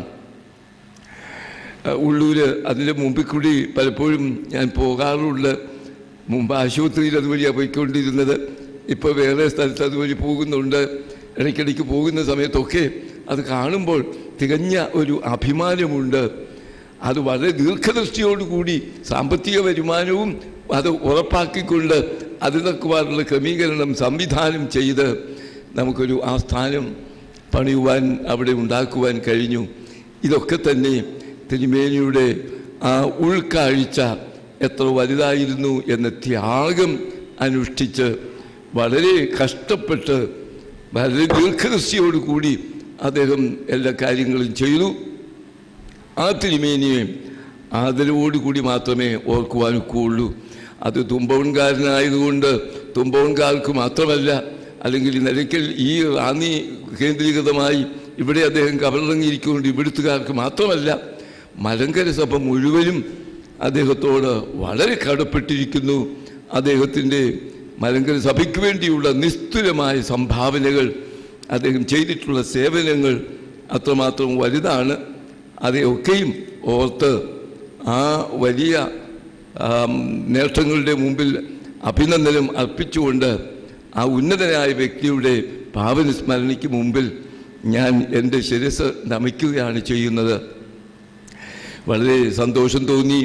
ഇന്ന് രാവിലെ അദ്ദേഹത്തിൻ്റെ ഖബറിങ്കൽ പോയി ധൂപം അർപ്പിച്ച സമയത്ത് വലിയൊരു ചാരിതാർത്ഥ്യമായിരുന്നു. കാരണം അതുപോലെയുള്ള ഒരു സമുന്നതനായ ഒരു ആത്മീയ പിതാവ് സഭയിൽ സേവനം അനുഷ്ഠിച്ചു പോയിട്ടുള്ളത് ഇന്നുള്ളവർക്ക് പ്രചോദനം ആകുവാൻ നിശ്ചയമായിട്ടും ആയിത്തീരേണ്ടതാണ് എന്ന് ഞാൻ ഈ അവസരത്തിൽ ഓർമ്മപ്പെടുത്തട്ടെ. ഈ വൈദികരുടെ ഒരു ബൈബിൾ ക്ലാസ് ക്രമമായി ഉണ്ടാകുന്നത് ആവശ്യമാണ് എന്ന് എനിക്ക് തോന്നിയിട്ടുണ്ട്. കോട്ടയം ഭദ്രാസനത്തിൽ ഇപ്പോഴൊരു 10 വർഷത്തിലധികമായി എല്ലാ മാസവും ക്രമമായിട്ട്, അപൂർവം ചില മാസങ്ങളിൽ മാത്രമേ അത് ഇല്ലാതെ വന്നിട്ടുള്ളൂ, ക്രമമായി നടക്കുന്നുണ്ട്. അതിലൊക്കെ ഞാൻ ഒരിക്കൽ പോലും മുടങ്ങാതെ അത് മുടക്കിയിട്ടില്ല, ക്രമമായി സംബന്ധിക്കുന്നുണ്ട്. വളരെ ഒരു നല്ല ഒരു ഫെലോഷിപ്പാണ് അത്. ഒരു ക്രിയാത്മകമായ നമ്മുടെ പ്രവർത്തനങ്ങൾ കൂടുതൽ ഉത്തേജനം നൽകുന്ന ഒരു ഉപാധിയായിട്ടാണ് ഞാൻ കാണുന്നത്. തുമ്പമണും അത് പരീക്ഷിച്ചു, കുറേ തുടങ്ങി. ഞാനും 2-3 സമ്മേളനങ്ങൾ വന്ന് ക്ലാസ് എടുത്തത് ഓർക്കുന്നു. പിന്നെ അത് അല്പം മുടങ്ങിപ്പോയി. 2 മാസത്തിലൊന്ന് വിധാൻ അത് നിശ്ചയമായിട്ടും അത് ശക്തമായി അത് കൊണ്ടുപോകേണ്ടത് വലിയൊരു ആവശ്യമാണ് എന്ന് ഞാൻ ഓർമ്മപ്പെടുത്തട്ടെ. മറ്റു ഭദ്രാസനങ്ങൾ അതില്ല. ഞാൻ ഈ കഴിഞ്ഞ സമയത്ത് മർത്തോമായിലെ ഒരു അച്ഛനുമായി യാദൃച്ഛികമായിട്ട് ഈ CSS വെച്ച് ക്രൈസ്തവ സാഹിത്യ സമിതി തിരുവല്ലായി വെച്ച് കാണാൻ സംസാരിച്ച സമയത്ത് പറയുകയായിരുന്നു, അച്ഛന് കുറേ പുസ്തകങ്ങൾ ഈ കഴിഞ്ഞ ദിവസം അവിടെ ചെന്ന് വാങ്ങിക്കുകയുണ്ടായി. ഏതാണ്ട് 1000 രൂപയുടെ പുസ്തകം വാങ്ങിച്ചു. ആ കൂട്ടത്തിൽ എൻ്റെ ചില പുസ്തകങ്ങളും വാങ്ങിച്ചു എന്ന് ഇങ്ങനെ പറഞ്ഞിട്ടാണ് എന്നോട് വിഷയമെടുത്തത്. അപ്പോൾ പറഞ്ഞു, ഞങ്ങൾക്ക് അച്ഛന്മാർക്കെല്ലാം ഇപ്രാവശ്യം ഞങ്ങൾക്ക് പുസ്തകത്തിന് വേണ്ടി ഒരു തുക സഭയിൽ നിന്ന് തന്നു. അതുകൊണ്ട് ആ പുസ്തകം അതാണ് ഞങ്ങൾക്ക് ഇപ്രാവശ്യം ഞങ്ങളുടെ വൈദിക സംഗമത്തിൽ ഞങ്ങൾക്ക് ലഭിച്ചത്. അത് പുസ്തകത്തിന് വേണ്ടി മാത്രമാണ്, വീട്ടിൽ പോയി എന്തെങ്കിലും വാങ്ങിക്കാനല്ല, പുസ്തകത്തിന് വേണ്ടി. അതുകൊണ്ടാണ് പെട്ടെന്ന് വാങ്ങിക്കാൻ പ്രേരണയുണ്ടായത് എന്ന് അച്ഛൻ പറഞ്ഞു. നല്ലത് എന്ന് എനിക്കും തോന്നി. മറ്റു ഭദ്രാസനങ്ങളിലും നമ്മുടെ വൈദികർക്ക് ഈ ബുക്ക് ഗ്രാൻഡ് എന്ന വിധത്തിൽ പുസ്തകങ്ങൾക്ക് ഒരു പ്രത്യേകമായ വായിക്കാനും അത് വാങ്ങിക്കാനും വായിക്കാനും പ്രേരിപ്പിക്കുന്ന പ്രോത്സാഹിപ്പിക്കുന്ന പരിപാടി ആവശ്യമാണ്. നമ്മുടെ പല അച്ഛന്മാരെ സംബന്ധിച്ചുമുള്ള ഒരു പോരായ്മ വായനാശീലം വളരെ കുറവാണ്. മനോരമ ആഴ്ചപ്പതിപ്പും പിന്നെ അതും ഒക്കെ വായിച്ചങ്ങ് പരിമിതപ്പെടുത്തുന്ന അല്ലാതെ സമകാലീനമായിരിക്കുന്ന പ്രശ്നങ്ങളെ പറ്റി പ്രതിപാദിക്കുന്ന ഗ്രന്ഥങ്ങളോ അതുപോലെ തന്നെ മറ്റ് ലിറ്ററേച്ചറോ ഒക്കെ വായിക്കുവാനുള്ള അവസരം വളരെ ചുരുക്കമാണ്. അത് നിശ്ചയമായിട്ടും ഉണ്ടാവണം, നമുക്കത് വരുത്തണം. അതിലൊരു പ്രോത്സാഹനം വേണ്ടിയിരിക്കുന്നു എന്നും കൂടി ആമുഖമായിട്ട് ഞാനത് സൂചിപ്പിക്കുക മാത്രം ചെയ്യുന്നു. ഇന്ന് നമുക്ക് ഒരുമിച്ച് ചിന്തിക്കുവാനായിട്ടുള്ളത് പത്രോസിൻ്റെ രണ്ടാമത്തെ ലേഖനം 1-ാം അധ്യായം 3 മുതൽ 7 വരെയുള്ള വാക്യങ്ങളാണ്. 2 Peter chapter 1, 3 following. തൻ്റെ മഹത്വത്താലും വീര്യത്താലും നമ്മെ വിളിച്ചവൻ്റെ പരിജ്ഞാനത്താൽ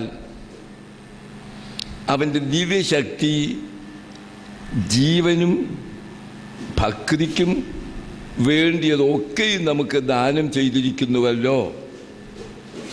അവയാൽ അവൻ നമുക്ക് വിലയേറിയതും അതിമഹത്വമായ വാഗ്ദത്തങ്ങളും നൽകിയിരിക്കുന്നു. ഇവയാൽ നിങ്ങൾ ലോകത്തിൽ മോഹത്താലുള്ള നാശം വിട്ടൊഴിഞ്ഞിട്ട് ദിവ്യ സ്വഭാവത്തിന് കൂട്ടാളികളായി തീരുവാൻ ഇടവരുന്നു. ഈ 2 വാക്യങ്ങളിൽ verses 3 and 4 what God has done for us, ദൈവം നമുക്ക് എന്ത് ചെയ്തിരിക്കുന്നു എന്നുള്ളത് അവിടെ പറയുന്നു.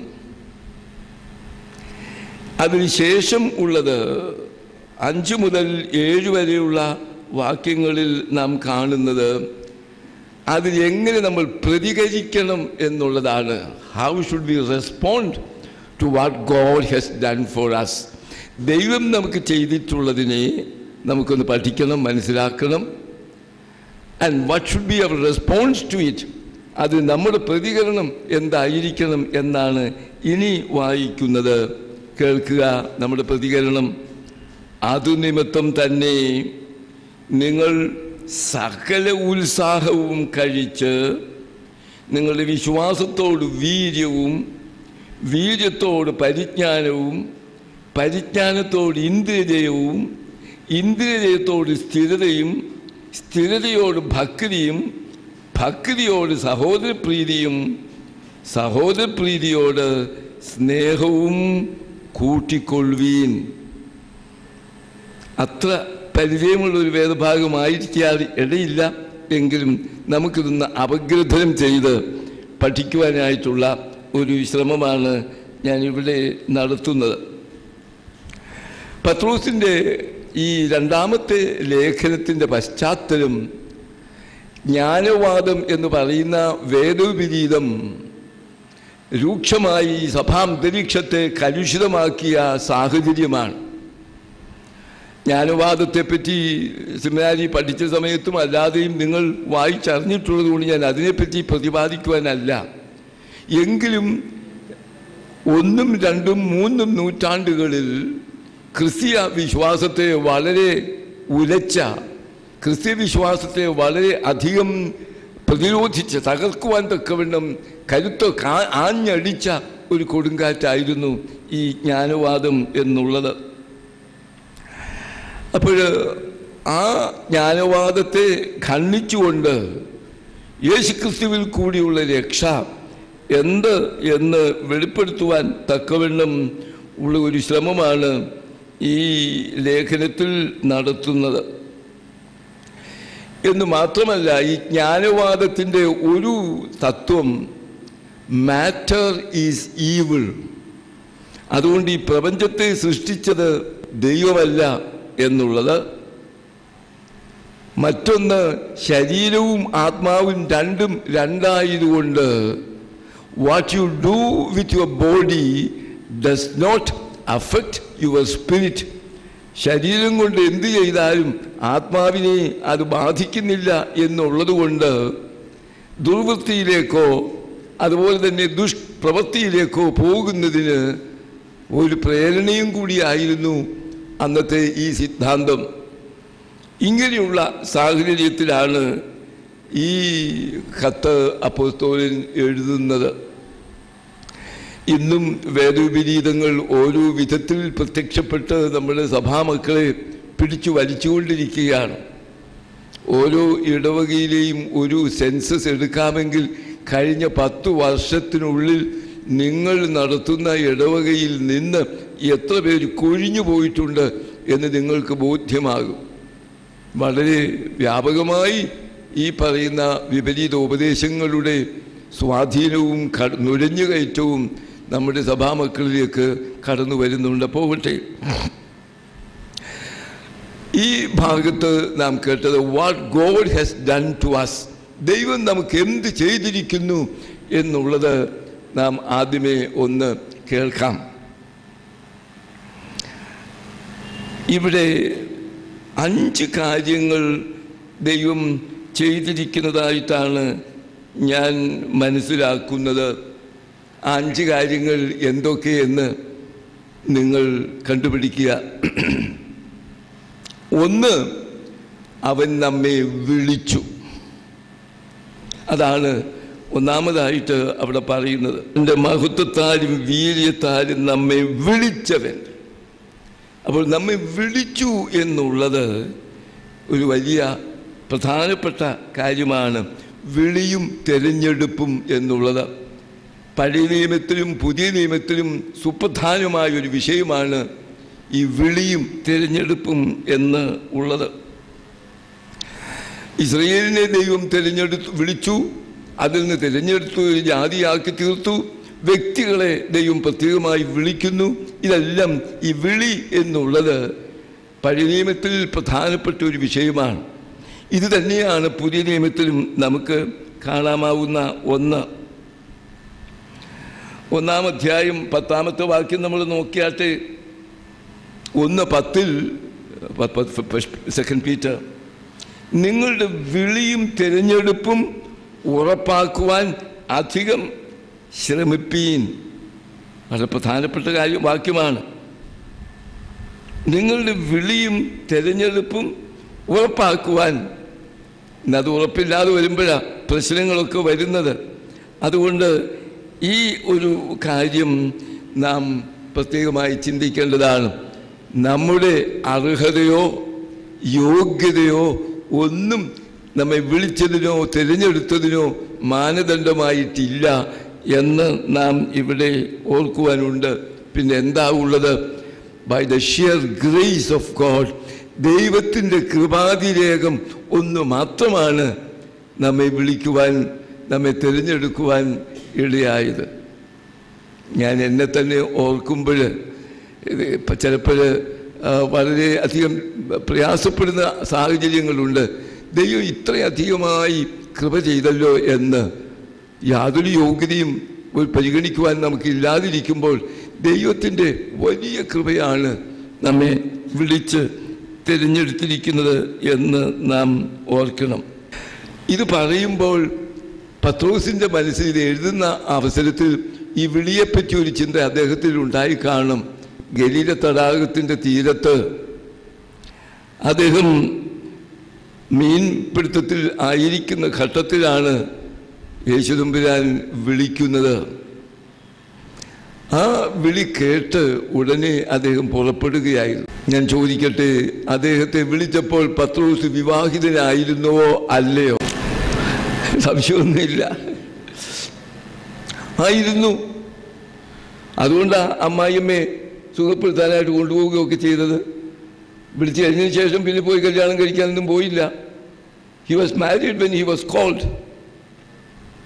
പത്രോസ് വിവാഹിതനായിരുന്നു എന്ന് തന്നെയാണ് എൻ്റെ നിഗമനം. പക്ഷേ ആ വിളിക്ക് ഉത്തരം കൊടുക്കുന്നത് അത്ര എളുപ്പമായിരുന്നോ? പോയി ഞാൻ ചോദിച്ചിട്ടൊന്ന് വരട്ടെ പുള്ളിക്കാരോട്. ഒന്നും ചോദിച്ചൊന്നുമില്ല. Four 3.5 years separate. ഇവിടെ കൊച്ചമ്മമാർ ഇവിടെ ഇരിപ്പുണ്ട്, അവരോടൊന്നും ചോദിച്ചില്ല, ചോദിക്കാനൊന്നുമില്ല. കർത്താവിൻ്റെ വിളി വന്നപ്പോൾ then and there he responded. വിളിക്ക് ഉത്തരം നൽകി പോവുകയാണ് ചെയ്തത്. മറ്റ് ശിഷ്യന്മാരുടെ റെസ്പോൺസിനേക്കാൾ കുറെ കൂടെ ത്യാഗം ഉള്ളതാ പത്രോസിൻ്റെ. അത് പലരും ഓർക്കാറില്ല. പത്രോസിന് വലയും വഞ്ചിയിട്ടിട്ട് മാത്രം പോകുന്ന പോരാ, ഒരു ചില്ലുവാനം ഉണ്ടായിരുന്നു, അത് വിട്ടിട്ടാണ് പോരുന്നത്. വലിയൊരു ത്യാഗം. ആ വിളിയെപ്പറ്റിയുള്ള അദ്ദേഹത്തിൻ്റെ കൺവിക്ഷൻ അത്രമാത്രം ഉണ്ടായിരുന്നു എന്ന് നാം ഇവിടെ ഓർക്കുവാനായിട്ടുണ്ട്. അപ്പോൾ കർത്താവിന് നസ്രായനായ യേശുവിൻ്റെ വിളിക്ക് ഉത്തരം നൽകുവാൻ തക്കവണ്ണം അത്ര ശക്തമായ ഒരു കൺവിക്ഷൻ, ആഴമായ ഒരു ബോധ്യം പത്രോസിനുണ്ടായതുകൊണ്ടാണ് ഇത്ര വലിയൊരു sacrifice Not only the boat and the net, but even his wife വിട്ടിട്ട് പോരുവാൻ ഇടയായത്. ഒരു ചോദ്യം കൂടി, പത്രോസ് തൻ്റെ സുവിശേഷ പ്രവർത്തനം നടത്തിയത് മിസ്സസിനോട് കൂടി ആയിരുന്നോ? ആരാ പറഞ്ഞ്? ആയിരുന്നോ അല്ലയോ? ആയിരുന്നു. തെളിവെന്ത്? പൗലോസ്ലീഹ പറയുന്നത് കൊണ്ട്. അല്ലേ നമ്മൾ അറിയത്തുമില്ലായിരുന്നു. ഭാര്യയായ കേപ്പാവിനെ പോലെ ഭാര്യയായ ഒരു സഹോദരിയായുമായി സുവിശേഷ വേദിക്ക് പോകാൻ എനിക്കും അവകാശമൊക്കെ ഉണ്ട്. പക്ഷേ ഞാനത് പ്രയോഗിക്കുന്നില്ല. ഞാനങ്ങനെ ചെയ്തിട്ടില്ല, വിവാഹിതനല്ല. ഞാൻ ആ ഒരു വിധത്തിൽ പൗലോസ് പറയുന്നത് കൊണ്ടാണ് നാം അറിയുന്നത്. അപ്പോൾ പിന്നീട് അതൊരു തടസ്സമൊന്നുമല്ല. വിവാഹിതനായിരിക്കുന്നത് കൊണ്ട് പ്രവർത്തനം ഒരുമിച്ച് മിസ്സസുമായി തന്നെ പോയി പത്രോസ് പ്രവർത്തിക്കുന്നു എന്ന് നമ്മൾ മനസ്സിലാക്കുന്നുണ്ട്. പോവട്ടെ, ആ വിളിയെപ്പറ്റിയാണ് നമ്മളിവിടെ ചിന്തിച്ചത്. ആ വിളിക്ക് യോഗ്യമായ വിധത്തിൽ നടക്കുക. ഇത് എഫേസ്യ ലേഖനം 4-ാം അധ്യായം 3-ാമത്തെ വാക്യത്തിൽ നമ്മൾ എന്നും വായിച്ച് കേൾക്കുന്ന ഈ ലേഖനം വായിക്കുമ്പോൾ വിളിക്കപ്പെട്ട വിളിക്ക് യോഗ്യമായ വിധത്തിൽ പിന്നത്തെയൊക്കെ അറിയാം. കപ്പ്യാരന്മാർക്ക് എപ്പോഴും വായിച്ച് ശുശ്രൂഷക്കാർക്ക് അറിയാവുന്നത് ആ വാക്യം. അത് വിളിക്കപ്പെട്ട വിളിക്ക് യോഗ്യമായിരിക്കുന്ന ആ ജീവിത ശൈലിയാണ് വേണ്ടിയിരിക്കുന്നത് എന്ന് ഓർമ്മപ്പെടുത്തട്ടെ. ഇനിയും ഈ മലയാള പരിഭാഷയിലെ ഒരു പോരായ്മ ഞാൻ ചൂണ്ടിക്കാണിക്കുകയാണ്. തൻ്റെ മഹത്വത്താലും വീര്യത്താലും നമ്മെ വിളിച്ചു എന്നുള്ളത് എനിക്ക് സ്വീകാര്യമല്ല. പിന്നെ എന്താ ഉള്ളത്? തൻ്റെ മഹത്വത്തിലേക്കും ഔന്നത്യത്തിലേക്കും നമ്മെ വിളിച്ചു. കത്തോലിക്കരുടെ പരിഭാഷ ഏതാ? ഈ ബൈബിൾ സൊസൈറ്റിയുടെ പരിഭാഷ മഹത്വത്താലും വീര്യത്താലും വിളിച്ചതല്ല. നമ്മെ വിളിച്ചിരിക്കുന്ന ഏതിലേക്കാ?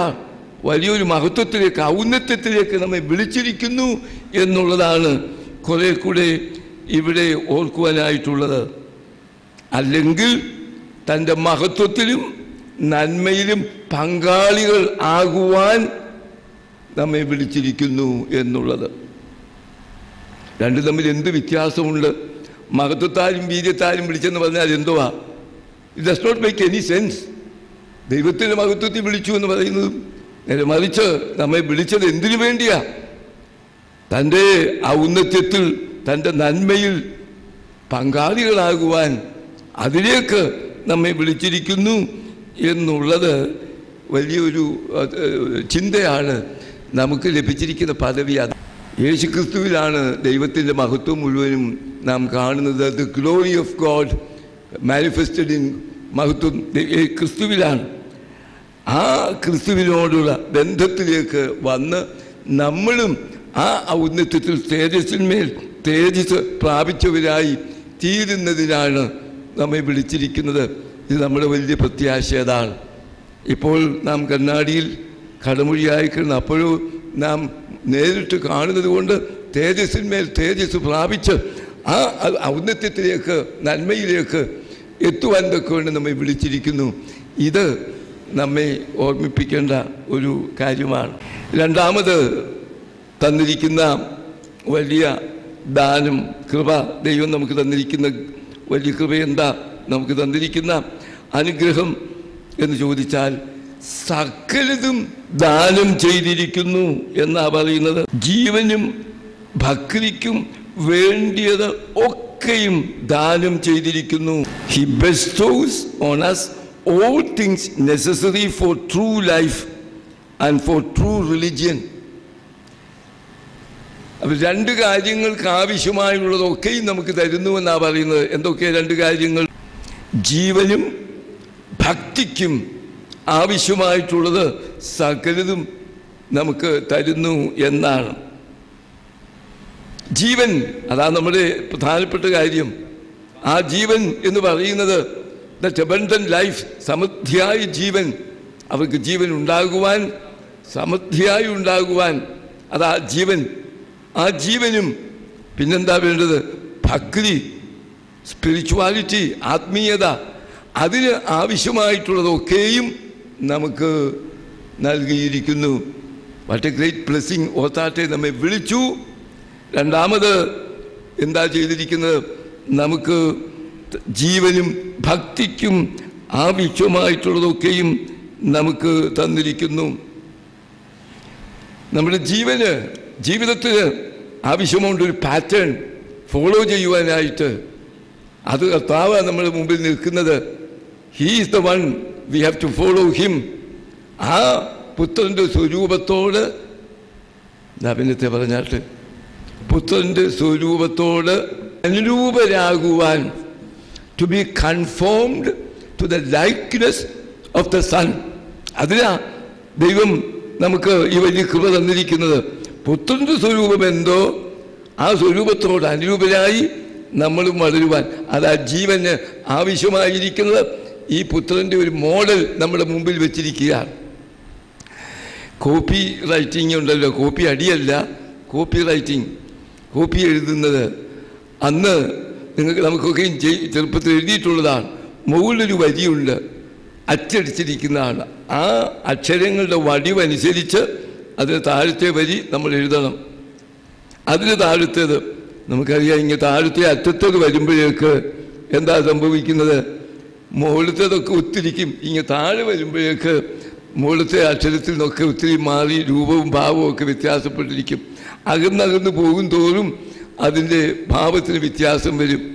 ക്രിസ്തുവിൻ്റെ ആ രൂപത്തോട് ചേർന്ന് നിൽക്കുവാൻ കഴിയുമ്പോൾ നമ്മുടെ ജീവന് ആവശ്യം എന്ത് എന്ന് ചോദിച്ചാൽ, we should have A model.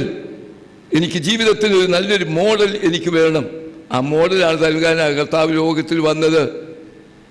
ആ ഫുഡ് സ്റ്റെപ്സ് അത് നമുക്ക് പിൻപറ്റുവാൻ അത് ആ ജീവൻ ആവശ്യമായിട്ടുള്ളത് യേശു ക്രിസ്തുവിൽ കൂടി തന്നു.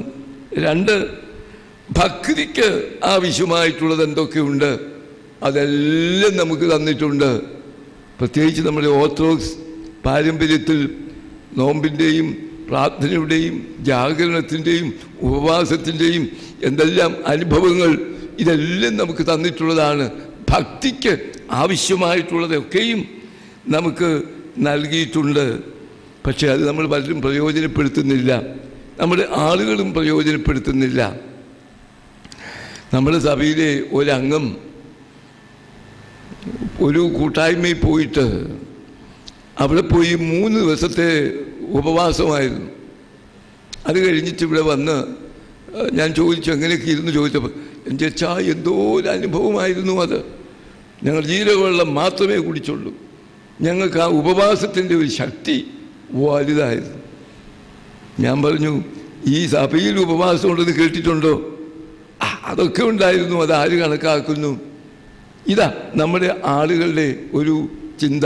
നേരെ മറിച്ച് അവിടെ ചെന്ന് അവൻ ഉപവസിച്ചപ്പോൾ അതവന് ജീവിതത്തിൽ വലിയ പ്രകാശം കൊടുത്തു, അവന് പുതിയ ചൈതന്യം കൊടുത്തു, പുതിയ അനുഭവം അവന് പകർന്നു. ഇവിടെ ഇതെല്ലാം ഉണ്ട്, പക്ഷേ അത് അനുഭവവേദ്യമാക്കുന്നില്ല, ആക്കുവാൻ പ്രേരിപ്പിക്കുന്നില്ല.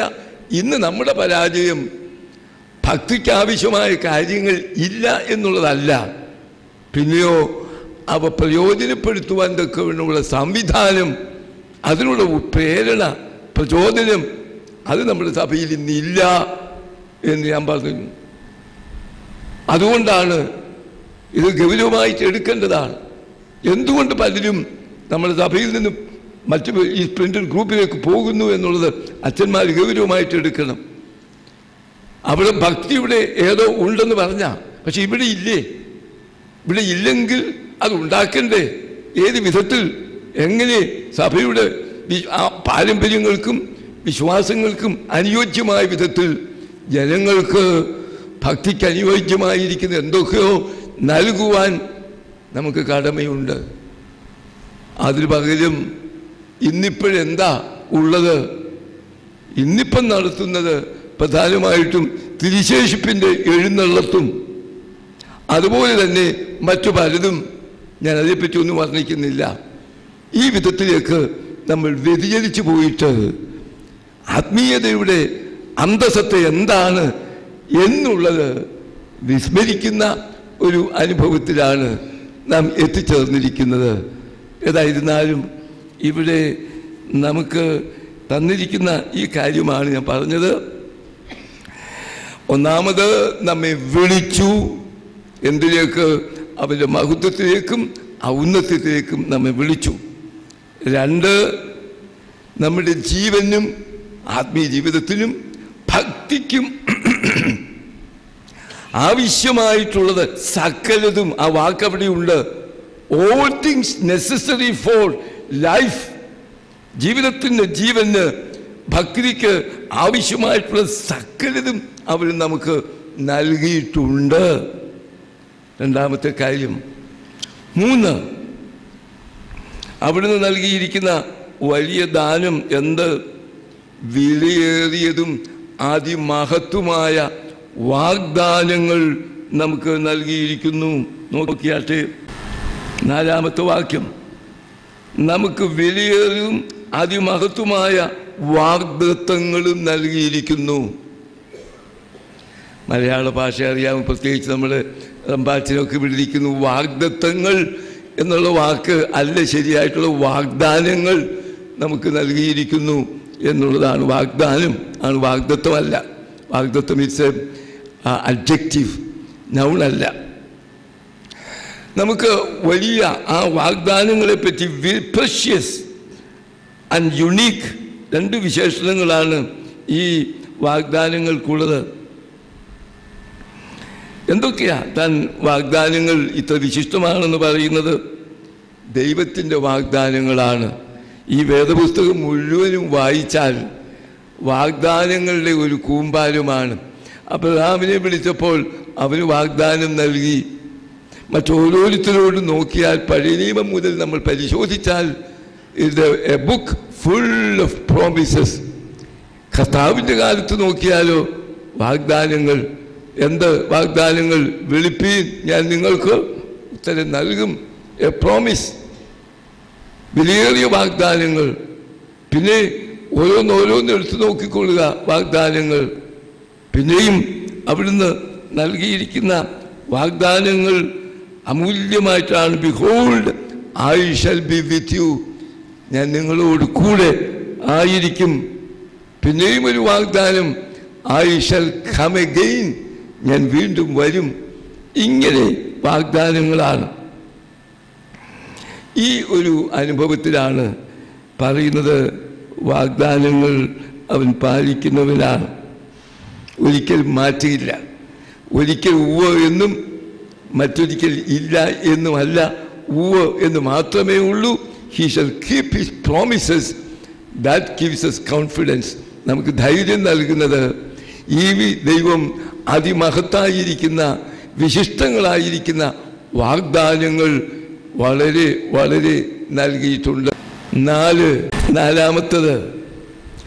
ലോകത്തിൽ മോഹത്താലുള്ള നാശം വിട്ടൊഴിയുമാറാക്കുന്നു. പാപത്തിൻ്റെ ശക്തിയും പ്രേരണയും വളരെ വലുതാണ്. ലസ്റ്റ്, ഗ്രീഡ്, ഇത് എല്ലാവരെയും അലട്ടുന്നതാണ്. അച്ഛനെയും മെത്രാനെയും ഒക്കെ.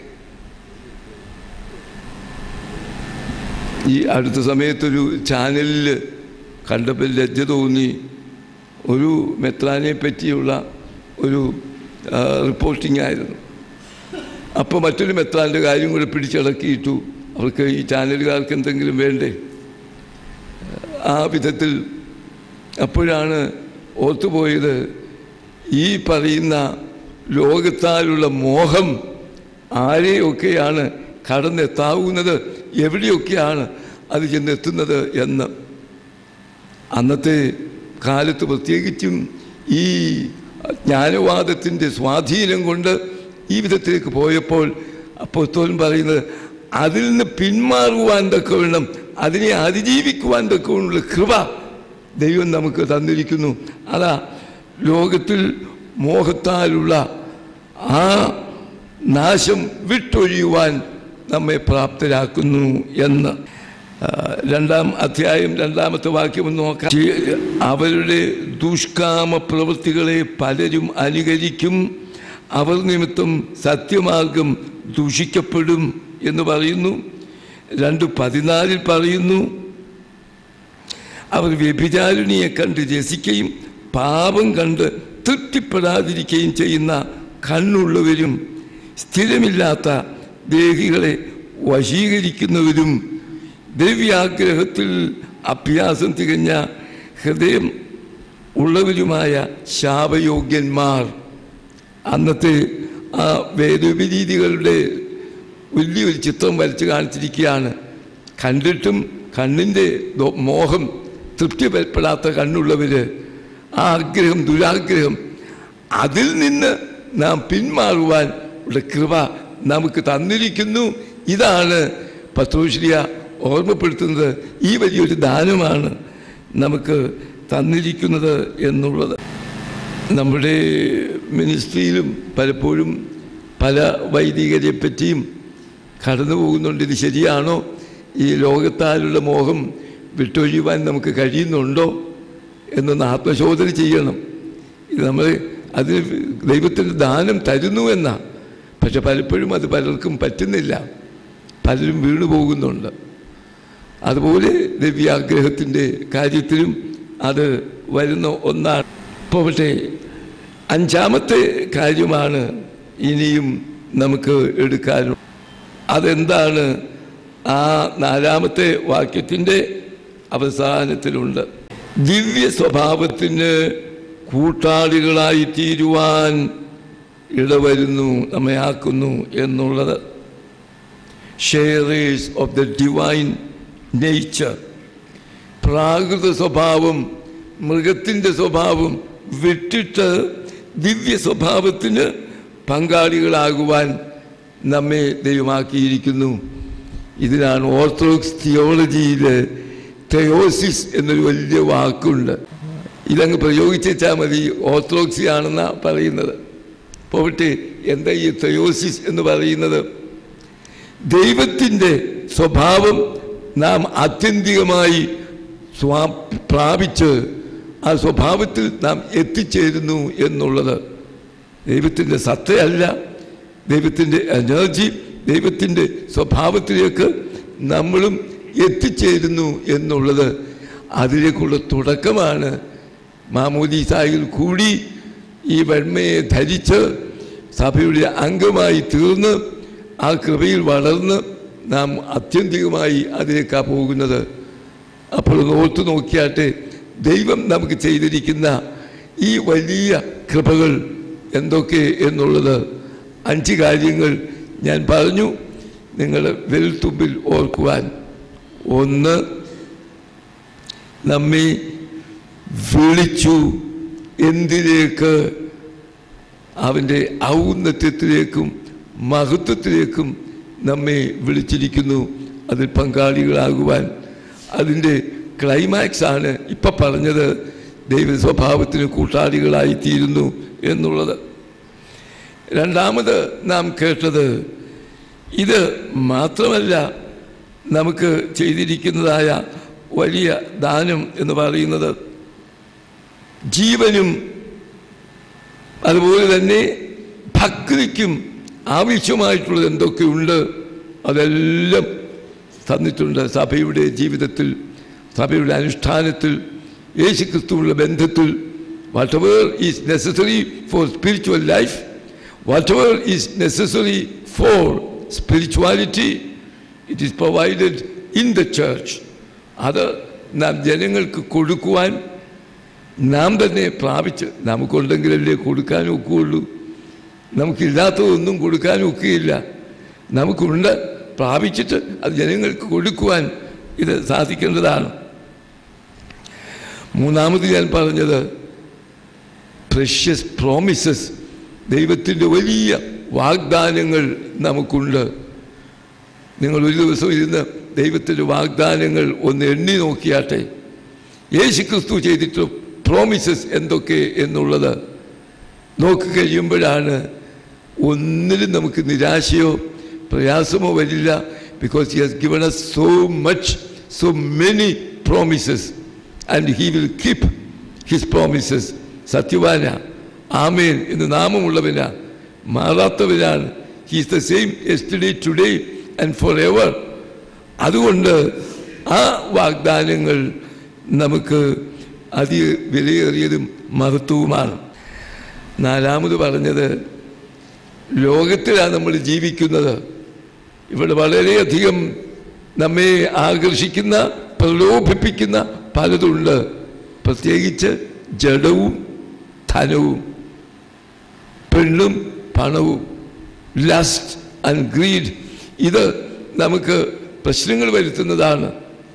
എന്നാൽ അതിനെ അതിജീവിക്കുവാനുള്ള കൃപ ദൈവം തന്നിരിക്കുന്നു എന്നാണ് ഇവിടെ പറയുന്നത്. അത് ശരിയാണോ? നമുക്കത് സാധിക്കുന്നുണ്ടോ എന്ന് ചിന്തിക്കണം. അവസാനമായി അഞ്ചാമത്തത് ഞാൻ പറഞ്ഞത്, അവൻ്റെ ദിവ്യ സ്വഭാവത്തിന് കൂട്ടാളികൾ ആകുവാൻ, പങ്കാളിത്തം വഹിക്കുവാൻ, ദൈവത്തിൻ്റെ സ്വഭാവം എന്തോ അതിലേക്ക് നാമും രൂപാന്തരപ്പെട്ട് അതിൽ എത്തിച്ചേരുവാൻ നമുക്ക് സാധിക്കുന്നു എന്നുള്ളതാണ് ഞാൻ ഓർമ്മപ്പെടുത്തിയത്. ഇത്രയുമാണ് ദൈവത്തിൻ്റെ ദാനങ്ങൾ, ദൈവത്തിൻ്റെ കൃപകൾ നമുക്ക് ലഭിച്ചത്. ഇനി ചിന്തിക്കുവാനുള്ളത്, ഹൗ ഷുഡ് വി റെസ്പോണ്ട്?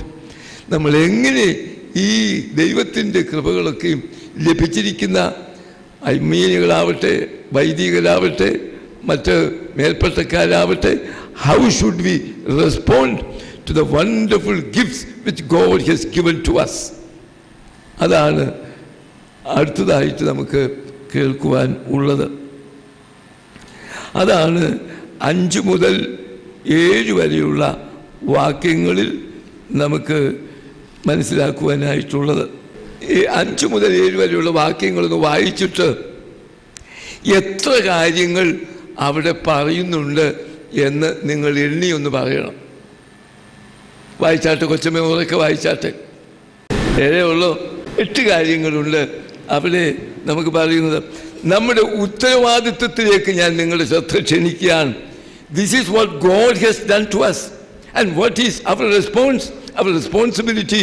നമ്മുടെ ദൗത്യം, നമ്മുടെ ഉത്തരവാദിത്വം എന്ത് എന്ന് ചില ധാർമ്മികമായ പ്രമാണങ്ങളുണ്ട്.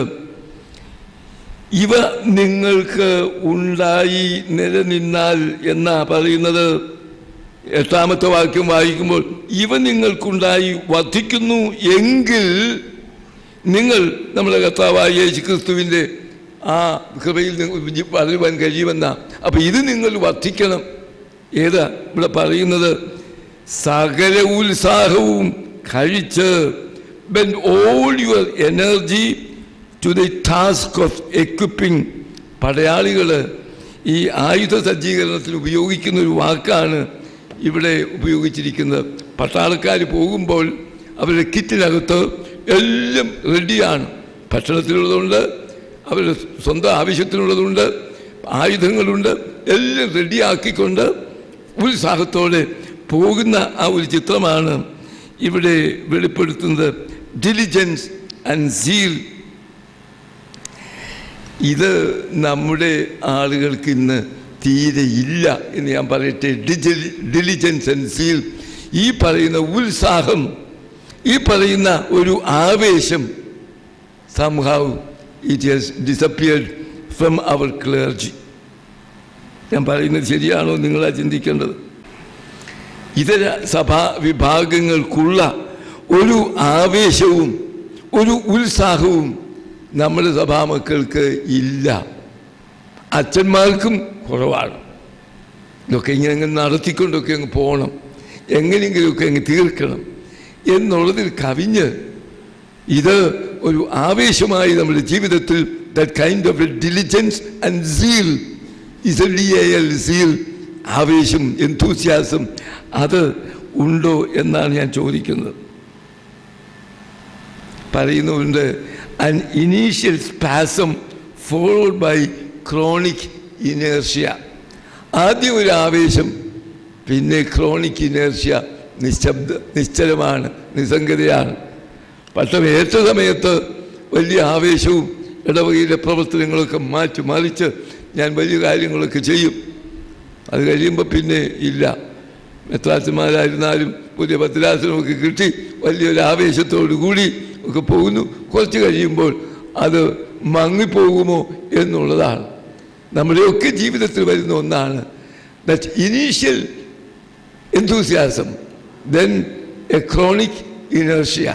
അത് കഴിയുമ്പോൾ ഒക്കെ ആവികൾ അടങ്ങിപ്പോകുന്ന ഒന്നാണോ എന്ന് ഞാൻ ഓർക്കുന്നു.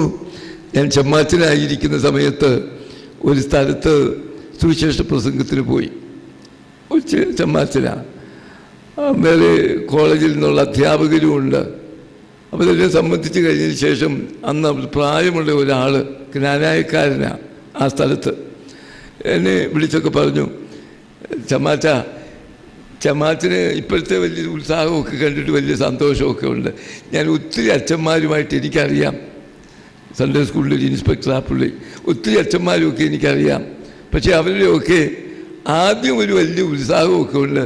പിന്നീട് ആ ഉത്സാഹവും ആവേശവും ഒക്കെ പോയിട്ട് ഇതിങ്ങനെ ചട്ടം അക്രമമായിട്ടൊക്കെ നടത്തിപ്പോയാൽ മാത്രം മതി എന്നുള്ള പതനത്തിലേക്ക് എത്തിച്ചേരുന്നതായിട്ടാണ് ഞാൻ കണ്ടിട്ടുള്ളത്. അതുകൊണ്ട് ഞാനൊന്ന് ഉപദേശിക്കുക, അത് മറക്കരുത്. ഇപ്പോഴും ഞാൻ ഓർത്തിരിക്കുന്നത് വർഷങ്ങൾ ഏതാണ്ട് 10-60 ഓർത്തിരിക്കുന്നതിൻ്റെ കാരണം നമ്മുടെയൊക്കെ ജീവിതത്തിൽ ഈ ഒരു diligence and seal should be preserved and maintained. ജീവിതത്തിൻ്റെ അന്ത്യശ്വാസം വരെയും ദൈവം എന്നെ വിളിച്ചിരിക്കുന്ന ഈ സ്ഥാനത്ത് സ്ഥിരോത്സാഹത്തോടെ മുന്നേറുവാൻ കഴിയുന്നില്ല എങ്കിൽ, ഇപ്പോഴും മന്ദതയുണ്ടെങ്കിൽ അതിനെ ഒന്ന് റീവൈറ്റലൈസ് ചെയ്യുവാനാണ് ഇടയ്ക്കിടയ്ക്ക് ഈ വൈദിക സമ്മേളനം കൂടുന്നത്. അതുകൊണ്ട് ഈ ആരംഭശൂരത്വം എന്നുള്ളത് വിട്ടിട്ട് നമ്മൾ 8 കാര്യങ്ങൾ ഇവിടെ ചെയ്യുവാനായിട്ടുണ്ട് സ്ഥിരോത്സാഹത്തോടെ. ഒന്ന്, വിശ്വാസം എന്ന അവിടെ പറയുന്നത്. ഉത്സാഹവും കഴിച്ച് നിങ്ങളുടെ വിശ്വാസത്തോട് വീര്യവും. First is faith. സകലത്തിലും അടിസ്ഥാനമായിരിക്കുന്നത് ക്രിസ്തീയ ജീവിതത്തിൻ്റെ തുടക്കം എന്ന് പറയാമാവുന്നത് ഈ പറയുന്ന ആ വിശ്വാസമാണ്. നമുക്കറിയാം പൗലോസ് അപ്പോസ്തലൻ്റെ തിയോളജിയിൽ ഫെയ്ത്ത് എന്ന് പറയുന്ന വലിയ സ്ഥാനമുണ്ട്. You are accepted before God on the basis of your faith. Accepting Christ as your Lord and Savior, you are justified. ദൈവം മുമ്പാകെ അംഗീകരിക്കപ്പെടുന്നത് അവിടെയാണ് എന്ന് നമുക്ക് ഓർക്കാം. അതുകൊണ്ട് ഈ പറയുന്ന വിശ്വാസത്തിൻ്റെ ഒരു തീക്ഷ്ണത കെട്ടുപോവാതെ, absolute faith in my lord, എൻ്റെ കർത്താവിലുള്ള വിശ്വാസം, അത് ഒരിക്കലും നമ്മിൽ നിന്ന് മങ്ങിപ്പോവാതെ, that kind of solid faith, അത് നമ്മൾ മുറുകെ പിടിക്കുക. 2, അതിനോട് ചേർന്ന് വരുന്ന ഒന്നാണ് വീര്യം. വിശ്വാസത്തോട് വീര്യം. അത് നല്ല വാക്കല്ല.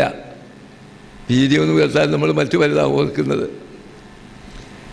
ധൈര്യം എന്നുള്ള വാക്കാണ്, കറേജ്. ആ വാക്കായിരിക്കും കുറേ കൂടെ നല്ലത്. അല്ലെങ്കിൽ ഞാൻ പറയും മോറൽ എക്സലൻസ്, സ്വഭാവ വിശുദ്ധി, വൈശിഷ്ട്യം. ആ വാക്കാ കുറേ കൂടെ നല്ലത്. ഈ വീര്യം എന്ന് പറയുന്നതല്ല. അപ്പം ഭക്തിയോട് ചേർന്ന് പോകുന്ന ഒന്നാണ് എന്ത്? Moral excellence. വിശ്വാസം ഉണ്ടെന്ന് പറഞ്ഞാൽ പോരാ, അത് വെളിപ്പെടുത്തുവാൻ തക്കവണ്ണമുള്ള ആ മോറൽ എക്സലൻസ്. ഇതാ മാർട്ടിയേഴ്സ്, രക്തസാക്ഷികളിൽ കാണുന്നത്. വിശ്വാസം മാത്രമല്ല, അത് പ്രകടിപ്പിക്കുവാൻ തക്കവണ്ണമുള്ള ആ ധൈര്യം അവർക്ക് ഉണ്ടായിരുന്നു. അതുകൊണ്ടാണ് പൗലോസ്ലീഹ പറയുന്നത്, നാം ഭീരുത്വത്തിൻ്റെ ആത്മാവിനെ അല്ല, പിന്നെ ഏതാത്മാവിനെയാണ് നാം പ്രാപിച്ചിരിക്കുന്നത്? ഭീരുത്വത്തിൻ്റെ ആത്മാവിനെ അല്ല, പിന്നെയോ ആ വാക്യം തിമോഥെയോസിന്റെ ലേഖനത്തിലാണ്, ഓർക്കുന്നേയില്ല. ഭീരുത്വത്തിൻ്റെ ആത്മാവിനെ അല്ല, സുബോധത്തിൻ്റെയും സ്നേഹത്തിൻ്റെയും വിശ്വാസത്തിൻ്റെയും ആത്മാവിനെ അത്രേ നാം പ്രാപിച്ചിരിക്കുന്നത്. Not the spirit of cowardice but the spirit of courage. ഇതാ നമുക്കുള്ളത്, the spirit of love, the spirit of courage. അപ്പം അതുകൊണ്ട് നാം വിശ്വാസവും അതോടൊപ്പം തന്നെ ഈ ധൈര്യവും ആർജിക്കുവാൻ കഴിയണം. മൂന്നാമത് ആ ധൈര്യം മാത്രം പോരാ, അതിനോട് ചേർന്ന് വരുന്ന ഒന്നാണ് പരിജ്ഞാനം. Understanding well instructed mind. പരിജ്ഞാനം ഇല്ലായകയാൽ എൻ്റെ ജനം നശിച്ചു പോകുന്നു. ഹോശിയ പ്രവാചകൻ്റെ പുസ്തകത്തിലാണ് പരിജ്ഞാനം ഇല്ലായകയാൽ എൻ്റെ ജനം നശിച്ചു പോകുന്നു. ഇത് അച്ഛന്മാർക്കും ഈ പരിജ്ഞാനത്തിൻ്റെ അപര്യാപ്തതയാണ്, അതിൽ കുറവാണ് ഇന്ന് പലപ്പോഴും സംഭവിക്കുന്നത്. നല്ല വിശ്വാസമുണ്ടെന്ന് പറയും, ഓർത്തഡോക്സ് ഫെയ്ത്ത് ഉണ്ട് എന്ന് പറയും, അതിന് വലിയ ധൈര്യവും ഒക്കെ കാണിക്കും. പക്ഷേ അത് നിലനിൽക്കണം എങ്കിൽ പരിജ്ഞാനം കൂടെ വേണം, വല്ലതും ഉള്ളിൽ വേണം, വല്ലതും മനസ്സിലാക്കിയിരിക്കണം. ആ ഒരു അനുഭവമാണ്. ഈ പരിജ്ഞാനം ഇല്ല എങ്കിൽ വരുന്നത് മതഭ്രാന്തി. പ്രായോഗികമായ ജ്ഞാനം ഇതാണ് വേണ്ടിയിരിക്കുന്നത്. ശലോമോൻ്റെ പ്രാർത്ഥന എന്തിനു വേണ്ടിയായിരുന്നു? പരിജ്ഞാനത്തിന് വേണ്ടിയായി ശലോമോൻ പ്രാർത്ഥിച്ചത്. പണത്തിന് വേണ്ടിയല്ല, പ്രതാപത്തിന് വേണ്ടിയല്ല, മറ്റൊന്നിനുമല്ല. ഈ പരിജ്ഞാനം ഇത് എനിക്കും നിങ്ങൾക്കും ആവശ്യമായിരിക്കുന്നതാണ്. അപ്പോൾ ഭക്തി, വിശ്വാസം, അതിനോട് ചേർന്ന് ധൈര്യം, പിന്നെ പരിജ്ഞാനം. മൂന്നാമത്തത് കുറേ കൂടെ പ്രയാസമുള്ള ഒന്നാണ് നമുക്ക് നിലനിർത്തേണ്ടത്. അതെന്താ? ഇന്ദ്രിയജയം. പരിജ്ഞാനത്തോടൊപ്പം വേണ്ടിയിരിക്കുന്നതാണ് ഇന്ദ്രിയജയം, സെൽഫ് മാസ്റ്ററി എന്ന് പറയുന്നത്.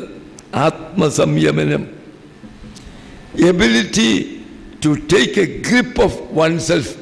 എന്നെ തന്നെ എനിക്ക് നിയന്ത്രിക്കുവാൻ കഴിയുന്ന ആ ഒരു അനുഭവമാണ്.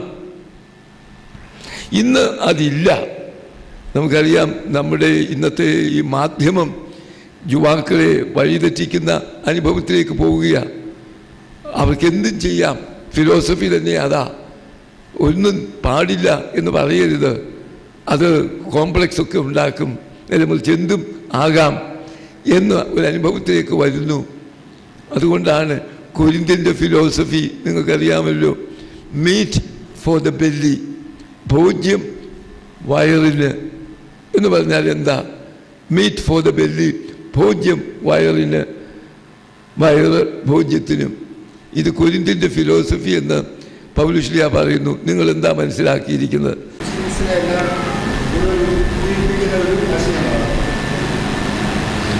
എന്ന് തനി പച്ചയ്ക്ക് വെളിപ്പെടുത്തിയാൽ ഭോജ്യം വയറിന്, വയറിന് വിശക്കുമ്പോൾ എന്തുവാ വേണ്ടത്?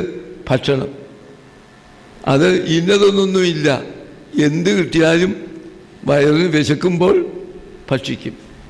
അതിന് പ്രോട്ടീൻ ഇത്രയുണ്ടോ, വിറ്റമിൻസ് ഇത്രയുണ്ടോ ഒന്നും നോക്കിയില്ല. നല്ല വിശപ്പുണ്ടെങ്കിൽ എന്തുമാകാം. Meat for the belly. ബെല്ലിക്ക് ആവശ്യമുള്ളത് എന്ത്? മീറ്റ്, ഭക്ഷണം. എന്നതുപോലെ തന്നെ മറ്റൊരു വിശപ്പുണ്ട്, ശരീരത്തിൻ്റെ വിശപ്പ്. വയറിൻ്റെ വിശപ്പ് പോലെ തന്നെ ശരീരത്തിന് മറ്റൊരു വിശപ്പുണ്ട്, സെക്സ്. അതിന് അതുമില്ല ഇത് പാടില്ല എന്നൊന്നും വിചാരിക്കേണ്ട. എങ്ങനെയായിരുന്നാലും വിശപ്പടക്കാം. ഈ ഫിലോസഫിയാ കൊരിന്തിലുണ്ടായിരുന്നത്. അതുകൊണ്ടാണ് ഒരുത്തൻ തൻ്റെ രണ്ടാനമ്മയോട് കൂടി പൊറുക്കുന്നതായിട്ട് അവിടെ വായിക്കുന്നത് ഇല്ലേ? ഒരുത്തൻ തൻ്റെ അപ്പൻ്റെ ഭാര്യയെ വെച്ചുകൊണ്ടിരിക്കുന്നു പോൽ പൗലോസ് പറയുന്ന ഒരു കാര്യമാണ്. എന്തുവാ അതിലേക്ക് പോകാൻ കാര്യം? ഈ ഫിലോസഫിയാ. വിശക്കുമ്പോൾ വയറിൻ്റെ വിശപ്പിന് എന്തും ഭക്ഷണമാകാവുന്നത് പോലെ തന്നെ ശരീരത്തിൻ്റെ മറ്റേ വിശപ്പിനും എങ്ങനെയും ആകാം എന്നുള്ള ഫിലോസഫി അന്നുണ്ടായിരുന്നു, ഇന്നും അതുണ്ട്, വളരെ വ്യാപകമായ വിധത്തിൽ.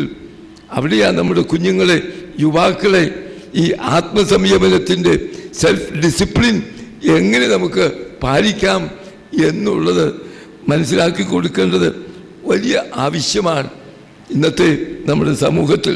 അപ്പം 4 കാര്യങ്ങൾ നമ്മളവിടെ പറഞ്ഞു. 5ാമത് പറയുന്നത് സ്റ്റെഡ്ഫാസ്റ്റ്നെസ്, സ്ഥിരത. ഏത് സാഹചര്യത്തിലും മാറിപ്പോവാതെ ഉറച്ചു നിൽക്കുന്ന അനുഭവമാണ് സ്ഥിരത എന്ന് പറയുന്നത്. യോഹന്നാൻ മാംദാനായുടേത് പോലെ പറയുന്നുണ്ടല്ലോ, നിങ്ങളൊരു ഞാങ്ങണയാണോ കണ്ടത്?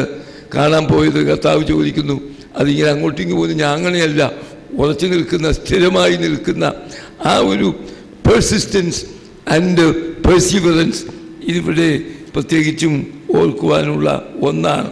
അതിനോടുകൂടി ചേർന്നാണ് ഭക്തി എന്ന് പറയും. വീര്യത്തോട് പരിജ്ഞാനവും, പരിജ്ഞാനത്തോട് ഇന്ദ്രിയവും, ഇന്ദ്രിയത്തോട് സ്ഥിരതയും, സ്ഥിരതയോട് ഭക്തിയും. അവിടെ ഉപയോഗിച്ചിരിക്കുന്ന ഗ്രീക്ക് വാക്ക് യൗസേബിയ, എന്നാൽ യൗസേബിയോസ് എന്നൊക്കെയുള്ള വാക്ക് വന്നിരിക്കുന്നത് പൈറ്റി, ഗോഡ്ലിനെസ്, ദൈവാഭിമുഖമായ ജീവിതം, റെവറൻസ്. ഇത് ഇന്ന് കാപട്യത്തിൻ്റെ മുഖം മൂടുന്ന ഭക്തി അല്ല, നിഷ്കളങ്കമായ ഭക്തി. ഇത് എവിടെയുണ്ടോ അവിടെ നിശ്ചയമായിട്ടും ജനങ്ങൾ അവരെ ആദരിക്കും. വലിയ മിടുക്കനായ അച്ഛനൊന്നും ആകണമെന്നില്ല, വലിയ സാമർഥ്യവും പ്രസംഗ ചാതുര്യമോ എക്കാറായുടെ മാധുര്യമോ ഒന്നുമില്ല. പക്ഷെ ഭക്തി എന്നുള്ളത് അത് ഉണ്ട് എങ്കിൽ that person will be accepted by people, he will be greatly respected by people. ഇതാണ് നമുക്ക് ഓർക്കുവാനുള്ളത്. നമ്മൾ തിരുമേനിമാരുടെ കാര്യത്തിലും എനിക്ക് പറയാനുള്ളത്, എൻ്റെ മനസ്സിൽ ബോധ്യപ്പെട്ടിട്ടുള്ളത്, ഭക്തിയുള്ളവരെ ദൈവം ജനങ്ങളെന്നും ആദരിച്ചിട്ടുണ്ട്. വലിയ ബുദ്ധിരാക്ഷസന്മാരൊക്കെ ഉണ്ടായിട്ടുണ്ട്, പക്ഷെ അവരെ ഒന്നും വലുതായി ജനഹൃദയത്തിൽ സ്ഥാനമൊന്നും അവർക്ക് ഉണ്ടായിട്ടില്ല. ജനഹൃദയത്തിൽ സ്ഥാനമുള്ളത് ഇന്നും നിങ്ങൾ പാമ്പാടിയിലെ കബറിങ്കൽ പോയാൽ അറിയാം. എങ്ങും പോയി പള്ളിക്കൂടത്തിൽ പോലും അധികം വലിയ കോളേജിൽ ഒന്നും പോയിട്ടില്ലാത്ത സാധാരണക്കാരനായ ഒരു മനുഷ്യൻ. പക്ഷേ ആ ഭക്തിയാണ് ജനങ്ങൾക്ക് എപ്പോഴും എപ്പോഴും ആഗ്രഹിക്കുന്നത്. എൻ്റെയും നിങ്ങളുടെയും ജീവിതത്തിൽ നമുക്ക് ഈ ദൈവം നമുക്ക് തന്നിരിക്കുന്ന കൃപകൾക്ക് പ്രത്യുത്തരം നൽകുവാൻ മുമ്പേ പറഞ്ഞതിനോടെല്ലാം കൂട്ടിച്ചേർത്ത് ഈ വരുന്ന ഒരു കാര്യമാണ് ഈ ഭക്തി അല്ലെങ്കിൽ റെവറൻസ് എന്ന് പറയുന്നത്. ഇത് നമ്മുടെ ആരാധനയിലും വെളിപ്പെടുത്തേണ്ട ഒരു കാര്യമാണ്. ആരാധനയിൽ ഭക്തി സംബന്ധമായിരിക്കുവാൻ ശ്രദ്ധിച്ചേ മതിയാവുള്ളൂ. ഇത് ചൊല്ലുന്നതിനിടയിൽ അങ്ങോട്ട് നോക്കി ഇങ്ങോട്ട് നോക്കി ചില അച്ഛന്മാരുടെ കുർബാനയിൽ സംബന്ധിക്കുമ്പോൾ ജനങ്ങൾക്ക് വളരെ അരോചകമാണ്. They are not at it. അവരതിൽ ചേരുന്നില്ല, അവരതിൽ ലയിക്കുന്നില്ല, അവരെന്തോ ചൊല്ലിക്കൂട്ടുന്നു എന്ന് മാത്രമേ ഉള്ളൂ. നമ്മളെ കുർബാനയ്ക്ക് വലിയ മ്യൂസിക് ഒന്നും വേണ്ട. ചിലരുടെ കുർബാന പറയുന്നവരായിരിക്കും, ചൊല്ലുന്നവരും ആയിരിക്കില്ല. പക്ഷേ that will touch the hearts of the people because it is done in a spirit of reverence. ഭക്തിയുടെ ആ ഒരു അനുഭവം ആ ത്രോണോസിൻ്റെ മുമ്പിൽ നിൽക്കുമ്പോൾ നമുക്കുണ്ടാകണം. അതിനാ ഈ രാത്രി തലേദിവസം മുതൽ തന്നെ ഒരുക്കം തുടങ്ങുന്നത്. തലേദിവസം ക്രിക്കറ്റിൻ്റെ അതും കണ്ട് ശനിയാഴ്ച രാത്രി ചാനലും കണ്ട് ഒക്കെ കഴിഞ്ഞിട്ട് പിന്നെ പോയി നടത്തുന്ന അച്ഛന്മാരും ഉണ്ട്. കുർബാന ചൊല്ലാൻ പോകുന്നവർ.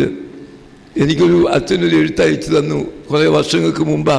സെമിനാരിയിലെ വിദ്യാർത്ഥികളെ അച്ഛൻ ഈ കത്ത് വായിച്ച് കേൾപ്പിക്കുന്നത് നല്ലതായിരിക്കുമെന്ന് പറഞ്ഞ്.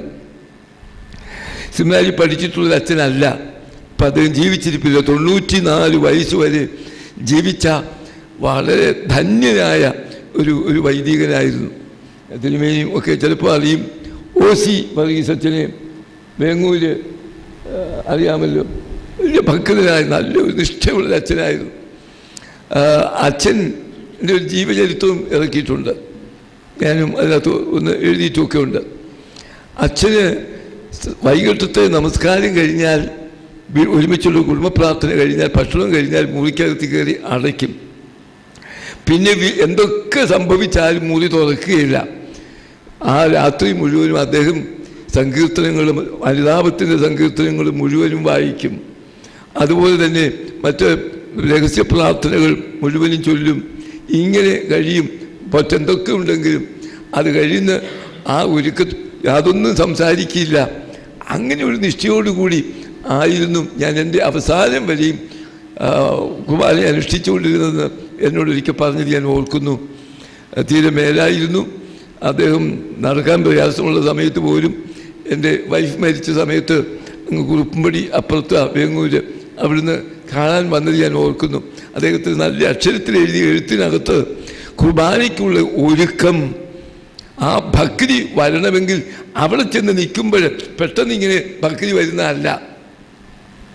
ആ ഭക്തിക്കുള്ള ഒരുക്കത്തിൽ കൂടിയാണ് ആ ഭക്തി നാം അവിടെ നിൽക്കുമ്പോൾ നമ്മുടെ അതിൽ വരേണ്ടത്. പോകട്ടെ, ഞാൻ അതേപ്പറ്റി കൂടുതൽ പറയുന്നില്ല. പല അച്ഛന്മാരും അതിനകത്ത് അത്രമാത്രം ശ്രദ്ധിക്കുന്നില്ല എന്നുള്ളത് കൊണ്ട് ഞാനിതൊന്ന് ഓർമ്മപ്പെടുത്തി എന്ന് മാത്രമേ ഉള്ളൂ. ഇവിടെ സൂചിപ്പിച്ചത് എന്തിനോട് ചേർത്താ പോകേണ്ടത്? സ്ഥിരതയോട് ഭക്തിയും, ഭക്തിയോട് സഹോദരപ്രീതിയും എന്ന് അവിടെ പറയുന്നു. ഫിലഡൽഫിയ അല്ല, സഹോദരപ്രീതി എന്നുള്ളതിന് ഉപയോഗിച്ചിരിക്കുന്ന വാക്ക് ഫിലഡൽഫിയ. അഡൽഫോസ് എന്ന് പറഞ്ഞാൽ സഹോദരൻ, ഫിലഡൽഫിയ എന്ന് പറഞ്ഞാൽ സഹോദരപ്രീതി, സഹോദര സ്നേഹം. ഇത് വളരെ ചേർന്ന് പോകുന്നതാണ്. ഭക്തി ദൈവത്തോടുള്ളതാ, വെർട്ടിക്കലാ. സഹോദരപ്രീതിയോ ഹൊറിസോണ്ടലാ. ഭക്തി ഉണ്ടെന്ന് പറഞ്ഞാൽ മാത്രം പോരാ, സഹോദരങ്ങളുമായിട്ട് മറ്റുള്ളവരുമായിട്ട് നല്ല ബന്ധവും പുലർത്തുവാൻ കഴിയേണ്ടതാണ്. അത് പലപ്പോഴും ഇല്ലാതെയാ നമ്മുടെ ജീവിതത്തിൽ വരുന്നത്. ഭക്തിയുള്ളവർ ആയിത്തീരുന്നവർ സഹോദരന്മാരുമായിട്ടുള്ള നല്ല ബന്ധവും പുലർത്തുന്നവരായിരിക്കും. അവസാനത്തേത് ഞാൻ എടുക്കട്ടെ. അവസാനത്തേത് മറ്റൊന്നുമല്ല, എന്താ? സഹോദരപ്രീതിയോട് പിന്നെ അവസാനം പറയുന്നത് സ്നേഹവും, അഗപ്പേ. അതുകൊണ്ടാ പൗലോസ് പറയുന്നത് എല്ലാറ്റിലും വലുതോ സ്നേഹം തന്നെ. 1 കൊരിന്ത്യർ 13-ാം അധ്യായത്തിൽ നമ്മൾ വായിക്കുന്നതാണ്. എല്ലാറ്റിലും വലുതോ സ്നേഹം തന്നെ. അപ്പോൾ നമ്മിൽ ഉയരേണ്ടിയിരിക്കുന്ന, ദൈവം നമുക്ക് ചെയ്തിരിക്കുന്ന ഇത്ര മഹത്തായ കാര്യങ്ങൾ 5, 1, 2 അക്കമിട്ട് ഞാൻ പറഞ്ഞു. അത് നമ്മിൽ നിന്നുണ്ടാകേണ്ട പ്രതികരണം എന്ത് എന്നുള്ളത് നമ്മൾ കേട്ടു. അത് തുടങ്ങുന്നത് ഏതിലാണ്, അവസാനിക്കുന്നത് ഏതിലാണ് എന്ന് നാം കേട്ടു. വിശ്വാസത്തിലാണത് ആരംഭിക്കുന്നത്. വിശ്വാസത്തോട് മറ്റോരോന്നോരോന്ന് ചേർത്ത് ചേർത്ത് ചേർത്ത് അതിന് ക്ലൈമാക്സ് എന്താണ്? സ്നേഹമാണ്. ഇങ്ങനെയുള്ള കാര്യങ്ങളിൽ നിങ്ങൾ വർദ്ധിച്ചു വരുന്നു എങ്കിൽ, ഇതാണ് പത്രോസിൻ്റെ സന്ദേശം. ഇങ്ങനെയുള്ള കാര്യങ്ങൾ, ഈ കാര്യങ്ങൾ നമ്മുടെ ജീവിതത്തിൽ നമുക്ക് പ്രായോഗികം ആക്കുവാൻ കഴിഞ്ഞാൽ നമ്മൾ വളരെ ശുശ്രൂഷയിൽ വിജയിക്കുവാൻ, ദൈവസന്നിധിയിൽ നമുക്ക് സന്തോഷവും ആ ഒരു സംതൃപ്തിയും കണ്ടെത്തുവാൻ കഴിയും എന്നാണ് എനിക്ക് തോന്നുന്നത്. ഞാൻ ആ ഭാഗം ഒന്നും കൂടി നിർത്തി വായിച്ചിട്ട് ഞാൻ അവസാനിപ്പിക്കാം. നിങ്ങൾക്ക് ചോദ്യങ്ങൾ ചോദിക്കാനുള്ള, ചർച്ചകൾക്കുള്ള അവസരമായിട്ട് എടുക്കുകയും ചെയ്യാം. 2 Peter chapter 1, 3-4 ആദ്യം വായിക്കട്ടെ. 3 and 4. തൻ്റെ മഹത്വത്താലും വീര്യത്താലും നമ്മെ വിളിച്ചവൻ്റെ, ഞാനതിനെ തിരുത്തുന്നു, തൻ്റെ മഹത്വത്തിലേക്കും ഔന്നത്യത്തിലേക്കും നമ്മെ വിളിച്ചു.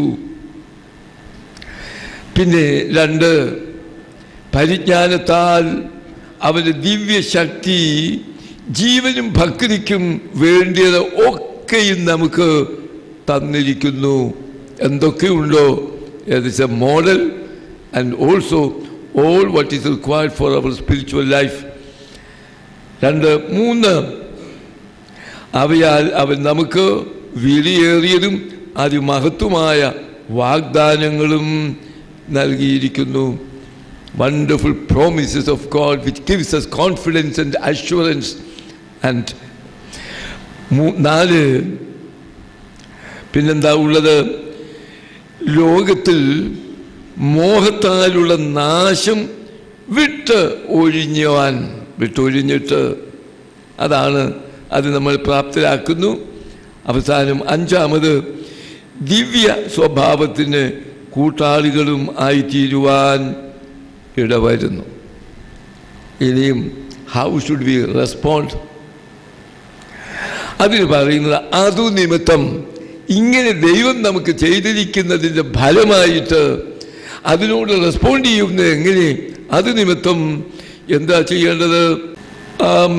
നിങ്ങൾ തന്നെ സകല ഉത്സാഹവും കഴിച്ച് മന്ദതയും അലസതയും ഉദാസീനതയും ഒക്കെ ഒന്ന് മാറ്റി വെച്ചിട്ട് ദൈവം തന്നിരിക്കുന്ന ആയുസ്, ദൈവം തന്നിരിക്കുന്ന അവസരം ഉത്സാഹത്തോടെ, അതായിരിക്കട്ടെ നമ്മുടെ ഒരു നിശ്ചയമായിട്ടുള്ളത്.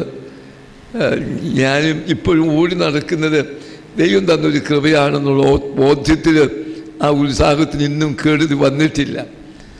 അതായത് ഇരിക്കുന്നു 94 കടക്കുന്നു. ഇപ്പോഴും എല്ലായിടത്തും ഓടി നടക്കുന്നു. എവിടെ ചെന്നാലും അവിടെയൊക്കെ ഉണ്ട്. നമുക്കൊക്കെ he is a source of inspiration for all of us. കാരണം ആ ഉത്സാഹം നമുക്ക് വേണ്ടതാണ്. പല അച്ഛന്മാർക്കും ആ ഉത്സാഹം ഇല്ല എന്ന് പലപ്പോഴും തോന്നിപ്പോകാറുണ്ട്. അതുകൊണ്ടാണ് സകല ഉത്സാഹവും കഴിച്ച് എന്തൊക്കെയാ? നിങ്ങളുടെ വിശ്വാസത്തോട് വീര്യവും അല്ലെങ്കിൽ ധൈര്യവും, അതിനോട് പരിജ്ഞാനവും, പരിജ്ഞാനത്തോട് ഇന്ദ്രിയജയവും ആത്മസംയമനവും, ആ ആത്മസംയമനത്തോട് സ്ഥിരതയും, സ്ഥിരതയോട് ഭക്തിയും. ഭക്തിയിൽ നിൽക്കരുത്, സഹോദരപ്രീതിയിലേക്ക് നീങ്ങണം. സഹോദരപ്രീതിയോട് സ്നേഹവും കൂട്ടിക്കൊള്ളുവീൻ. ഒന്നിനു പുറകെ ഒന്നായിട്ട് ഇതിങ്ങനെ ഒന്നിച്ചു പോകുന്നതാണ്. They are not separated. One should be added to the other, making a totality.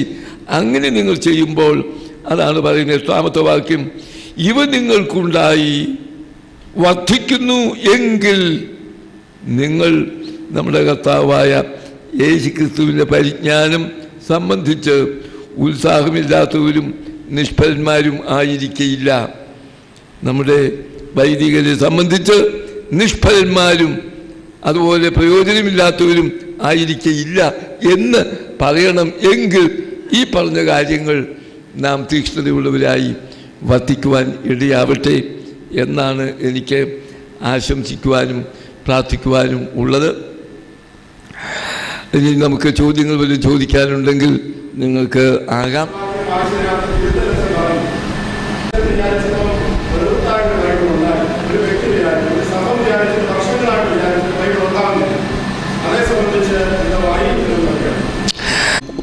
No translation will be perfect. ഒന്നാമത്തെ കമൻ്റ് അതാണ്.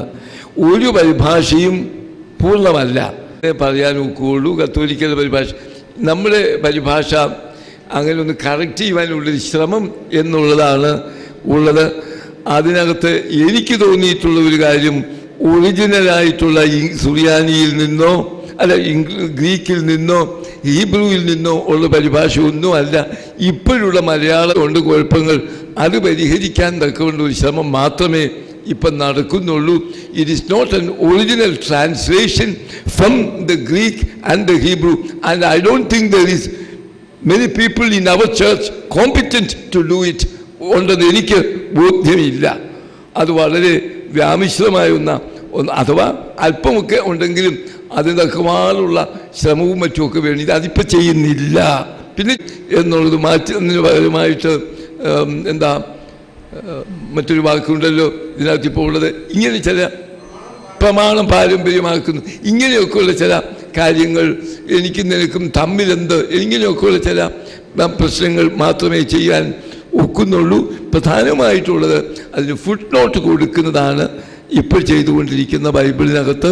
സ്റ്റഡി ബൈബിൾ എന്നുള്ള വിധത്തിൽ ഓരോന്നിനെക്കുറിച്ചും ചെറിയ ചെറിയ അതിൻ്റെ ഒരു മോഡലിൽ ഫുട് നോട്ടും കൂടെ കൊടുത്ത് പ്രസിദ്ധീകരിക്കുവാൻ, വിശദീകരണക്കുറിപ്പ് കൊടുത്ത് പ്രസിദ്ധീകരിക്കുവാനുള്ള ശ്രമമാണ്. അത് നടന്നുകൊണ്ടിരിക്കുന്നു.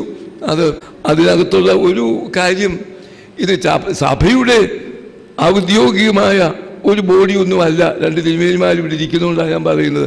MGOCSM എന്ന് പറയുന്ന ഒരു പ്രസ്ഥാനത്തെയാണ് ഇത് ഏൽപ്പിച്ചിരിക്കുന്നത്. I don't think that was the right decision on the part of the church. ഇതൊരു വിദ്യാർത്ഥി പ്രസ്ഥാനത്തിൻ്റെതായിട്ടല്ല, അത് സഭ ഔദ്യോഗികമായി അതിനുവേണ്ടി തീരുമാനിച്ചു ചെയ്യേണ്ട ഒന്നായിരുന്നു എന്ന് തന്നെയാണ് എൻ്റെ. അത്രയും അവർ ചെയ്യുന്നുണ്ടല്ലോ എന്നുള്ളത് ഞാൻ അഭിനന്ദിക്കുന്നു, നല്ലത്. പക്ഷേ അത് വേണ്ടിയിരുന്ന അങ്ങനെ അല്ലായിരുന്നു എന്ന് തന്നെയാണ്. വലിയ നാമത്തിന് മഹത്വം ഉണ്ടായിരിക്കട്ടെ. നിലയ്ക്കൽ ഭദ്രാസന മെത്രാപ്പൊലീത്ത അഭിമന്യ ജോഷുവ മർദീക്കോദിമോസ് തിരുമേനി ഇന്ന് നമുക്ക് ഏവർക്കും ക്ലാസ് എടുത്ത് നമ്മെ അനുഗ്രഹിച്ച നമ്മുടെ ഏവരുടെയും ശ്രേഷ്ഠ ഗുരുവായ വന്യ ജോഷുവ അച്ഛൻ, കോർപ്പിസ്കോപ്പന്മാർ, വന്യ റബ്ബാച്ചന്മാർ, വൈദിക ശ്രേഷ്ഠരെ ദൈവനാമത്തിൽ എൻ്റെ സ്നേഹവന്ദനം അറിയിക്കട്ടെ. യോഗം ആരംഭിക്കുന്ന സമയത്ത് എത്തുവാൻ സാധിച്ചില്ല. അത്യാവശ്യമായി കോളേജിലൊരു മീറ്റിങ്ങിൽ സംബന്ധിക്കേണ്ടതുണ്ടായിരുന്നതുകൊണ്ടാണ് അല്പം താമസിച്ചത്. നമ്മുടെ തുമ്പവൺ ഭദ്രാസന വൈദികരുടെയും നിലയ്ക്കൽ ഭദ്രാസന വൈദികരുടെയും സംയോജിച്ചുള്ള വൈദിക മീറ്റിങ്ങിൽ സംബന്ധിക്കുന്നത് ഏറെ സന്തോഷമാണ്. അങ്ങനെ പ്രത്യേകിച്ച് ഈ ട്രിനിറ്റി ആശ്രമത്തിൻ്റെ പശ്ചാത്തലത്തിൽ കൂടുമ്പോൾ അതിനൊരു പ്രത്യേകത ഉണ്ടെന്നുള്ളതും കൂടി ഞാൻ ആദ്യമേ അനുസ്മരിക്കുകയാണ്. ഭാഗ്യസ്മരണാർഹനായ അഭിമന്യ ഗീവർഗീസ് മാർ ദിയസ്കോറോസ് തിരുമേനിയുടെ ഓർമ്മ പെരുന്നാളിനോടനുബന്ധിച്ച് ഇങ്ങനെ വൈദിക മീറ്റിംഗ് സാധാരണ പതിവായി നടത്താറുണ്ടല്ലോ. അങ്ങനെ ഈ വർഷവും ഭദ്രാസനം വിഭജിക്കപ്പെട്ടു എങ്കിലും ഒന്നിച്ച് കൂടുന്നത് ഏറെ അനുഗ്രഹകരമാണെന്നുള്ളത് മനസ്സിലാക്കിയാണ് ഇങ്ങനെ ക്രമീകരിച്ചിരിക്കുന്നത്. അഭിമന്യ തിരുമേനിയുടെ പാവന സ്മരണയ്ക്ക് മുമ്പിൽ ആദരാഞ്ജലികൾ അർപ്പിക്കട്ടെ. തിരുമനസിനെക്കുറിച്ച് 1-2 വാചകങ്ങൾ അനുസ്മരിക്കുന്നത് ഉചിതമാണെന്ന് ഞാൻ വിചാരിച്ചുകൊണ്ട് അത് ഓർമ്മിപ്പിക്കുകയാണ്. കോഴഞ്ചേരിയിൽ പ്രസിദ്ധമായ തേവർവേലിയിൽ കുടുംബാംഗമാണെന്നുള്ളത് നമുക്കേവർക്കും അറിയാം. എനിക്ക് അദ്ദേഹത്തെ ആദ്യമായിട്ട് പരിചയമാകുന്നത് വൈദിക സെമിനാരിയിൽ പഠിക്കുവാൻ വന്നത് മുതലാണ്. അതിനുശേഷം കൂടുതൽ അടുത്ത് പരിചയപ്പെടുന്നത് തുമ്പവൺ ഭദ്രാസന സെക്രട്ടറിയായി പ്രവർത്തിക്കുന്ന നാളുകളിലാണ്. അന്ന് ഭദ്രാസന സെക്രട്ടറിയുടെ സ്ഥാനത്ത് പ്രവർത്തിക്കുമ്പോൾ ഒത്തിരിയേറെ കാര്യങ്ങൾ അദ്ദേഹം വളരെ താല്പര്യത്തോടുകൂടി വീക്ഷിക്കുന്നതും പ്രവർത്തിക്കുന്നതുമൊക്കെ നേരിട്ട് കണ്ടിട്ടുള്ള ഒരാളാണ്. ആ സമയത്താണ് ഓമല്ലൂർ പള്ളി വികാരിയായി പ്രവർത്തിക്കുന്നത്. അതേറെ സജീവമായ ഒരു കാലയളവായിരുന്നു. അദ്ദേഹത്തിൻ്റെ നല്ല ആരോഗ്യമുള്ള സമയത്ത് ഓമല്ലൂർ പള്ളി കേസ് നടത്തി അത് വിജയിച്ച ആ അവസരം അദ്ദേഹം ഈ സ്ഥാപനം ആരംഭിക്കുന്നത് 1970-ലാണെന്നാണ് ഞാൻ മനസ്സിലാക്കുന്നത്. ആ സമയത്ത് ഇതിൻ്റെ നിയമവശങ്ങളെക്കുറിച്ച് പലരോടും അന്വേഷിക്കുകയും സംസാരിക്കുകയും അതിന് യുക്തമായ തീരുമാനമൊക്കെ എടുക്കുന്ന സന്ദർഭം ഞാൻ ഓർക്കുന്നുണ്ട്. ആശ്രമത്തിൻ്റെ സ്ഥലത്തെക്കുറിച്ച്, അതിനുള്ള പശ്ചാത്തലങ്ങൾ, അതിൻ്റെ നിയമങ്ങളെക്കുറിച്ച് ഒക്കെയും വളരെ ഏറെ കുലങ്കഷമായി ചിന്തിച്ച് അദ്ദേഹത്തിൻ്റെ ഏത് കാര്യത്തിനും വളരെ കൂർമ്മബുദ്ധിയോടുകൂടി പ്രവർത്തിക്കുന്ന ഒരു രീതി ഉണ്ടായിരുന്നു. അതേത് ചെറിയ കാര്യമായാലും വലിയ കാര്യമായാലും. അതുകൊണ്ട് ഈ ആശ്രമം തുടങ്ങുന്നതിന് മുമ്പ് അതിൻ്റെ നിയമവശങ്ങൾ അന്വേഷിക്കുന്നത് ഞാനൊന്ന് ഓർക്കുന്നുണ്ട്. അതൊന്ന് ഓർമ്മിപ്പിച്ചു. അതിന് തിരുമേനിയെ പരിചയമില്ലാത്ത ആളുകൾ ഇവിടെ ഉണ്ടെന്ന് ഞാൻ മനസ്സിലാക്കുന്നില്ല. എങ്കിലും അടുത്ത് പരിചയമുള്ള അനേകരിവിടെയുണ്ട്. എന്നാൽ അടുത്ത് പരിചയമില്ലാത്ത കുറേ പേരുമുണ്ട്. ഈ സഭയിൽ ദീർഘവീക്ഷണത്തോടുകൂടി അനേക പിതാക്കന്മാർ പ്രവർത്തിച്ചിട്ടുണ്ട്. അതിൽ ഒട്ടും അപ്രധാനമല്ലാത്ത ഒരു വ്യക്തിത്വമാണ് അദ്ദേഹത്തിനുണ്ടായിരുന്നത്. തിരുവനന്തപുരം ഭദ്രാസനം ഉണ്ടായതോടുകൂടി അദ്ദേഹത്തെ അവിടെ നിയമിക്കുമ്പോൾ അന്നത്തെ കഠിനമായ അല്ലെങ്കിൽ വളരെ ഒരു വിധത്തിലും പരിഹരിക്കാൻ പാടില്ലാത്ത ചില പ്രശ്നങ്ങളുടെ നടുവിലേക്കാണ് അദ്ദേഹം ചെന്നത്. അപ്പോൾ അതൊക്കെ അതിജീവിച്ച് പ്രവർത്തിക്കുവാൻ അദ്ദേഹത്തിന് വലിയ ഒരു ലക്ഷ്യമുണ്ടായിരുന്നു. ആ ലക്ഷ്യം ഒരു പരിധിവരെ സാധിച്ചു എന്നുള്ളത് നമുക്ക് ഏവർക്കും അറിയാം.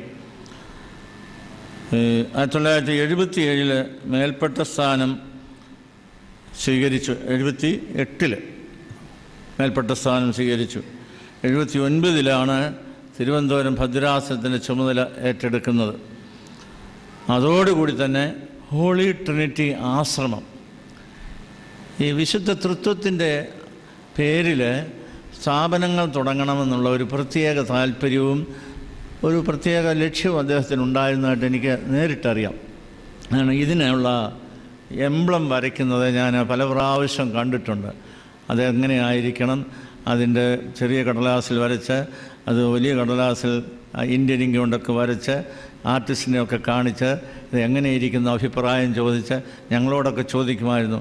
ഇതാണ് ട്രിനിറ്റി ആശ്രമത്തിൻ്റെ എംബ്ലം എന്നൊക്കെ പറഞ്ഞ് അതേത് സ്ഥാപനവും തുടങ്ങുന്നതിന് ആ പേര് കൊടുക്കുന്നതിന് അദ്ദേഹം പ്രത്യേക താല്പര്യമുണ്ടായിരുന്നു.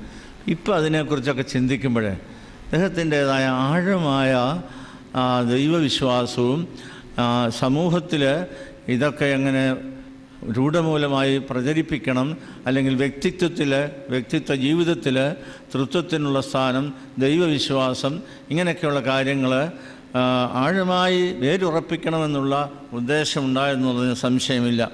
ഉള്ളൂർ ഓർത്തഡോക്സ് ചർച്ച് സെൻറ്ററിനെക്കുറിച്ച് ഇപ്പം നമ്മളവിടെ പോയി താമസിക്കുകയോ അത് കാണുകയോ ചെയ്യുമ്പോഴാണ് അതിൻ്റേതായ ഒരു ദീർഘദൃഷ്ടി അദ്ദേഹത്തിൻ്റെ പിമ്പിൽ ഉണ്ടായിരുന്നത് മനസ്സിലാകുന്നത്. കാരണം അന്ന് മറ്റ് സൗകര്യങ്ങൾ ഇല്ലാതിരുന്ന ഒരു തരത്തിൽ നന്നായി എന്ന് ഞാൻ വിചാരിക്കുകയാണ്. അല്ല, തിരുവനന്തപുരം പള്ളിയിൽ താമസിക്കാനുള്ള സൗകര്യം ഉണ്ടായിരുന്നെങ്കിൽ ഇന്ന് അതുപോലെയുള്ള സ്ഥാപനങ്ങൾ തിരുവനന്തപുരത്തിനുണ്ടാകില്ലായിരുന്നു. വികലാംഗ ശിശുക്ഷേമ കേന്ദ്രം അദ്ദേഹത്തിൻ്റെ വലിയ ലക്ഷ്യമായിരുന്നു. അതിനെക്കുറിച്ചൊക്കെ സംസാരിക്കുമ്പോൾ ഒത്തിരിയേറെ ആവേശത്തോടു കൂടി സംസാരിക്കുന്നത് എനിക്ക് നേരിട്ട് അറിയാൻ സാധിച്ചിട്ടുണ്ട്. ഹോളി ട്രിനിറ്റി സ്കൂൾ, അതും ആ പേരാണ് കൊടുത്തത്. തിരുവനന്തപുരത്ത് അങ്ങനെ ഒരു സ്കൂള് ആരംഭിച്ചു, കോൺവെൻറ്റ് ആരംഭിച്ചു. അങ്ങനെ കഠിനാധ്വാനത്തിൻ്റെ ഒരു പ്രതീകമായി അല്ലെങ്കിൽ ഒരു ദൃശ്യമായിട്ടാണ് അദ്ദേഹത്തെ ഞാൻ കാണുന്നത്. വളരെയേറെ രോഗാതുരനായി കിടക്കുന്ന ഒരവസരത്തിൽ പോലും അദ്ദേഹത്തിൻ്റെ ചിട്ടകൾ, കണക്ക് കാര്യങ്ങളെക്കുറിച്ചുള്ള കാർക്കശ്യം, വളരെ കർക്കശമായി എള്ളുകീറി കണക്ക് പറയുന്നത് കേട്ടിട്ടുണ്ട്. അതിന് ഉത്തമ ഉദാഹരണമാണ് ദിയസ്കോറോസ് തിരുമേനി. ഒരു വിധത്തിലും ആർക്കും സഭയുടെ ഒരു പൈസ പോലും അന്യായമായി കൊടുക്കുന്നതിന് ഒരിക്കലും താല്പര്യം കാണിച്ചിരുന്നില്ല. സഭയുടേതാണെന്നുള്ള വലിയ ഉത്തരവാദിത്വ ബോധത്തോടുകൂടി അതെനിക്ക് തോന്നുന്നത് ഒരു പാരമ്പര്യമായിട്ട് വട്ടശ്ശേരി തിരുമേനിയുടെ കുടുംബത്തിൽപ്പെട്ട അങ്ങനെ വന്ന ഒരു സ്വഭാവ, ഹെറിഡിറ്ററിയായിട്ട് പാരമ്പര്യമായിട്ട് ലഭിച്ച ഒരു സ്വഭാവ വിശേഷമാണെന്ന് ഞാൻ മനസ്സിലാക്കുന്നു. പോകട്ടെ, ആ ഭാഗം ഞാൻ വിടുകയാണ്.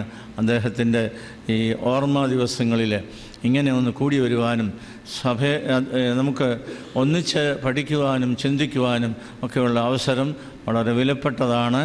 അദ്ദേഹത്തിൻ്റെ എല്ലാ നല്ല പ്രവർത്തനങ്ങൾക്ക് മുൻപിൽ നമുക്ക് ആദരാഞ്ജലി അർപ്പിക്കാം. അദ്ദേഹത്തിൻ്റെ ആത്മാവിന് നിത്യശാന്തി നേർന്നുകൊണ്ട് നമുക്ക് പ്രാർത്ഥിക്കുകയും ചെയ്യാം. അദ്ദേഹത്തിൻ്റെ മധ്യസ്ഥയിൽ അഭയം പ്രാപിക്കുകയും ചെയ്യാം. രണ്ടാമത്, ബഹുമാനപ്പെട്ട ജോഷുവാച്ചൻ്റെ ക്ലാസ് മുഴുവനായിട്ട് സംബന്ധിക്കുവാൻ എനിക്ക് സാധിച്ചില്ലെങ്കിലും വളരെ പ്രാധാന്യമായ ഒരു വിഷയമായി നമുക്കേവർക്കും യോജിച്ച ഒരു കാര്യമാണ് എടുത്തിരുന്നത്. വിളിയും തെരഞ്ഞെടുപ്പും നമുക്ക് അതിനനുസരിച്ച് അത് പൂർത്തിയാക്കുവാൻ അധികം ശ്രമിപ്പീൻ ഉള്ള ആശയമാണല്ലോ ഉണ്ടായിരുന്നത്. ഇന്ന് ഇവിടെ നമുക്ക് ഒത്തിരിയേറെ വെല്ലുവിളികൾ നേരിടേണ്ട ഒരു കാലയളവാണ്. നേരത്തെ തന്നെ ആദിമകാലങ്ങളിൽ വൈദികർക്ക്, സഭയ്ക്ക് വെല്ലുവിളികളുണ്ട്, യാതൊരു സംശയവുമില്ല. ഇന്നത്തെ അതിൻ്റെ നാനാമുഖങ്ങൾ എത്ര മൂർച്ചയുള്ളതാണെന്ന് ചിന്തിക്കേണ്ടിയിരിക്കുന്നു. സാത്താൻ്റെ പള്ളി തുടങ്ങിക്കഴിഞ്ഞു കോട്ടയത്തും. സാത്താൻ്റെ പള്ളി, അതിൽ ഓർത്തഡോക്സ് യുവാക്കന്മാർ സംബന്ധിക്കുന്നു എന്നുള്ളതാണ് ഇന്നത്തെ വലിയ ഒരു വെല്ലുവിളി. അത് അവരോട് ആവശ്യപ്പെടുന്നത് എന്താണെന്ന് ചോദിച്ചാൽ, വിശുദ്ധ കുർബാന എങ്ങനെയെങ്കിലും കൈക്കലാക്കി കൊണ്ടു ചെല്ലണം. കത്തോലിക്ക സഭ ഇപ്പോൾ കയ്യിൽ ഒസ്തി അല്ലെങ്കിൽ കുർബാന കൊടുക്കുന്നില്ല. കൊടുക്കാത്തതിൻ്റെ കാരണം, കൊടുത്തു കഴിഞ്ഞാൽ ഇതാരാണിത് സ്വീകരിക്കുന്നതെന്ന് നമുക്ക് വ്യക്തമായി മനസ്സിലാക്കാൻ കഴിയാത്തത് കൊണ്ട്. കാരണം ചിലരെ എങ്കിലും ഇത് കൈക്കലാക്കിയിട്ട് കൊണ്ടുചെന്നവരുടെ സാത്താൻ്റെ പള്ളിയിൽ കൊണ്ടുചെന്നിട്ട് നിലത്തിട്ടിട്ട് അന്ന് സംബന്ധിക്കുന്നവരെല്ലാവരും അതിന്മേൽ ചവിട്ടണമെന്നാണ് നിയമം. മനുഷ്യരക്തം വെച്ചാണ് ആരാധിക്കുന്നത്. ഇങ്ങനെ ആയിക്കഴിഞ്ഞെങ്കിൽ ഒന്ന് ആലോചിച്ച് നോക്കുക വെല്ലുവിളിയുടെ കാഠിന്യം എത്രയാണെന്നുള്ളത്. അടുത്തത് അതുപോലെ തന്നെ ഇന്ന് മിക്സഡ് മാരേജസിൻ്റെ വെല്ലുവിളികൾ അഭിമുഖീകരിക്കുന്നവരാണ് ഞങ്ങളും നിങ്ങളുമെല്ലാം, അല്ലെങ്കിൽ നമ്മളെല്ലാം. പരിശുദ്ധ ബാബാ തിരുവനന്തപുരം ഇപ്പോൾ ചുമതലയേറ്റതിന് ശേഷം വിലപിക്കുന്ന ഒരു വലിയ വിഷയമാണ് ഡൈവോഴ്സ് കേസസ് ചെല്ലുന്ന അനുവദിച്ചു കൊടുക്കുന്നതിനുള്ള ആ മാനസികമായ വൈമുഖ്യം ഇപ്പോഴേ അനുഭവിച്ച് മാനസിക സംഘർഷം അനുഭവിച്ചുകൊണ്ടിരിക്കുന്നു. ഞങ്ങളൊക്കെ recommend forward and directed four further action എന്ന് പറഞ്ഞ് എഴുതി വിടുന്നതേ ഉള്ളൂ. അപ്പോഴും പ്രയാസമുണ്ടാകാറുണ്ട്. എന്താണ്, നമ്മുടെ ഏറ്റവും അടുത്തറിയാവുന്ന ഒരു കോളേജ് പ്രൊഫസറിൻ്റെ മകൻ ഈയിടെ ഒരു അന്യജാതിയിൽ നിന്ന് കല്യാണം കഴിക്കുവാനായിട്ട് തീരുമാനിച്ചു വന്ന് സാറിനോട് വിവരം 1 വർഷമോ 2 വർഷമോ മുമ്പായിട്ടുള്ള ആലോചനയാണെങ്കിലും സാറിനോട് വന്ന് പറഞ്ഞപ്പോഴത്തേക്ക് സാറിന് മിണ്ടാൻ പാടില്ലാത്ത അവസ്ഥയിലായിപ്പോയി. സഭയുടെ എല്ലാ കാര്യങ്ങളിലും വളരെ സജീവമായി പ്രവർത്തിക്കുന്ന ഒരു കോളേജ് പ്രൊഫസർ എന്ന് പറഞ്ഞാൽ ആധ്യാത്മിക പ്രവർത്തനങ്ങൾ, സാമൂഹ്യ പ്രവർത്തനങ്ങൾ, ഏത് ചുമതല ഏൽപ്പിച്ചാലും വളരെ ഭംഗിയായി നിർവഹിക്കുന്ന ഒരു പാരമ്പര്യമുള്ള ഒരു മനുഷ്യൻ. അദ്ദേഹം ഒരു വൈദികൻ്റെ മകനാണ്. അദ്ദേഹത്തിൻ്റെ മകനും അതുപോലെ തന്നെ പഠിക്കുകയും വളരുകയും പ്രവർത്തിക്കുകയും ചെയ്യുന്നതാണ്. ഒടുവിൽ ഒരു നായർ സമൂഹത്തിൽ നിന്നോ ഈഴവ സമുദായത്തിൽ നിന്നോ ഒരു പെൺകുട്ടിയെ കല്യാണം കഴിക്കുവാനായിട്ട് തീരുമാനിച്ച് വന്ന് കഴിഞ്ഞ് എന്നോട് സാർ ഇത് പറഞ്ഞു കഴിഞ്ഞപ്പോഴത്തേക്ക് എനിക്ക് മറുപടി പറയാനൊന്നുമില്ലായിരുന്നു. ഒടുവിൽ സാറ് വളരെയേറെ സംഘർഷത്തിൽ കഴിഞ്ഞിട്ട് ഒടുവിൽ അനുവദിച്ച് കൊടുക്കുകയാണ് ചെയ്തത്. കല്യാണം നടന്നു. 2 പേരും കൂടെ 3 പേര് സാറും കൂടെ വന്ന് എന്നെ കണ്ടു. നല്ല ഭംഗിയായിട്ട് താല്പര്യത്തോടെ വേദപുസ്തകം വായിക്കുന്നു, പ്രാർത്ഥിക്കുന്നു, പഠിക്കുന്നു. അപ്പം അവൻ്റെ ന്യായീകരണം ഒരാളിനെ കൂടെ സഭയിൽ ചേർത്തല്ലോ എന്നാണ്. സാറിന് മറുപടി ഒന്നും പറയാനില്ല. സുവിശേഷം പ്രവർത്തനം കൊണ്ട് ഒരാളിനെ കൂടെ സഭയിൽ ചേർത്തു എന്നാണ് പറയുന്നത്. പോട്ടെ, ഇങ്ങനെയുള്ള വെല്ലുവിളികൾ നേരിടുന്നവരാണ് നമ്മളെന്ന് ഞാൻ ഓർമ്മിപ്പിക്കുകയാണ്. അനേകരുണ്ട്. അത് ഈ പുതിയ പഠന അല്ലെങ്കിൽ ഹയർ എഡ്യൂക്കേഷന് വേണ്ടി ബാംഗ്ലൂർ, കോയമ്പത്തൂർ, ഊട്ടി, മംഗലാപുരം ഇങ്ങനെയുള്ള സ്ഥലങ്ങളിൽ പോകുമ്പോൾ അവരുടെ സ്വതന്ത്രമായ നമ്മുടെ സഭാ തര പശ്ചാത്തലങ്ങളിലൊക്കെയും വ്യതിചലിച്ച് അവരിങ്ങനെ കോളേജ് ക്യാമ്പസിലൊക്കെ പ്രവർത്തിച്ച് അന്യോന്യം പരിചയപ്പെട്ട് തീരുമാനിച്ച് വരുമ്പോഴാണ് നമ്മളറിയുന്നത്. പിന്നെ പാസ്റ്റർമാരുടെ അതീവ ശ്രദ്ധ, അത് ഈ പറഞ്ഞ പോലെ എങ്ങനെ ഓർത്തഡോക്സ് സഭയിൽ നിന്നും, പ്രത്യേകിച്ച് മാർത്തോമാ സഭയിൽ നിന്നുമാണ് കൂടുതൽ പോകുന്നത്.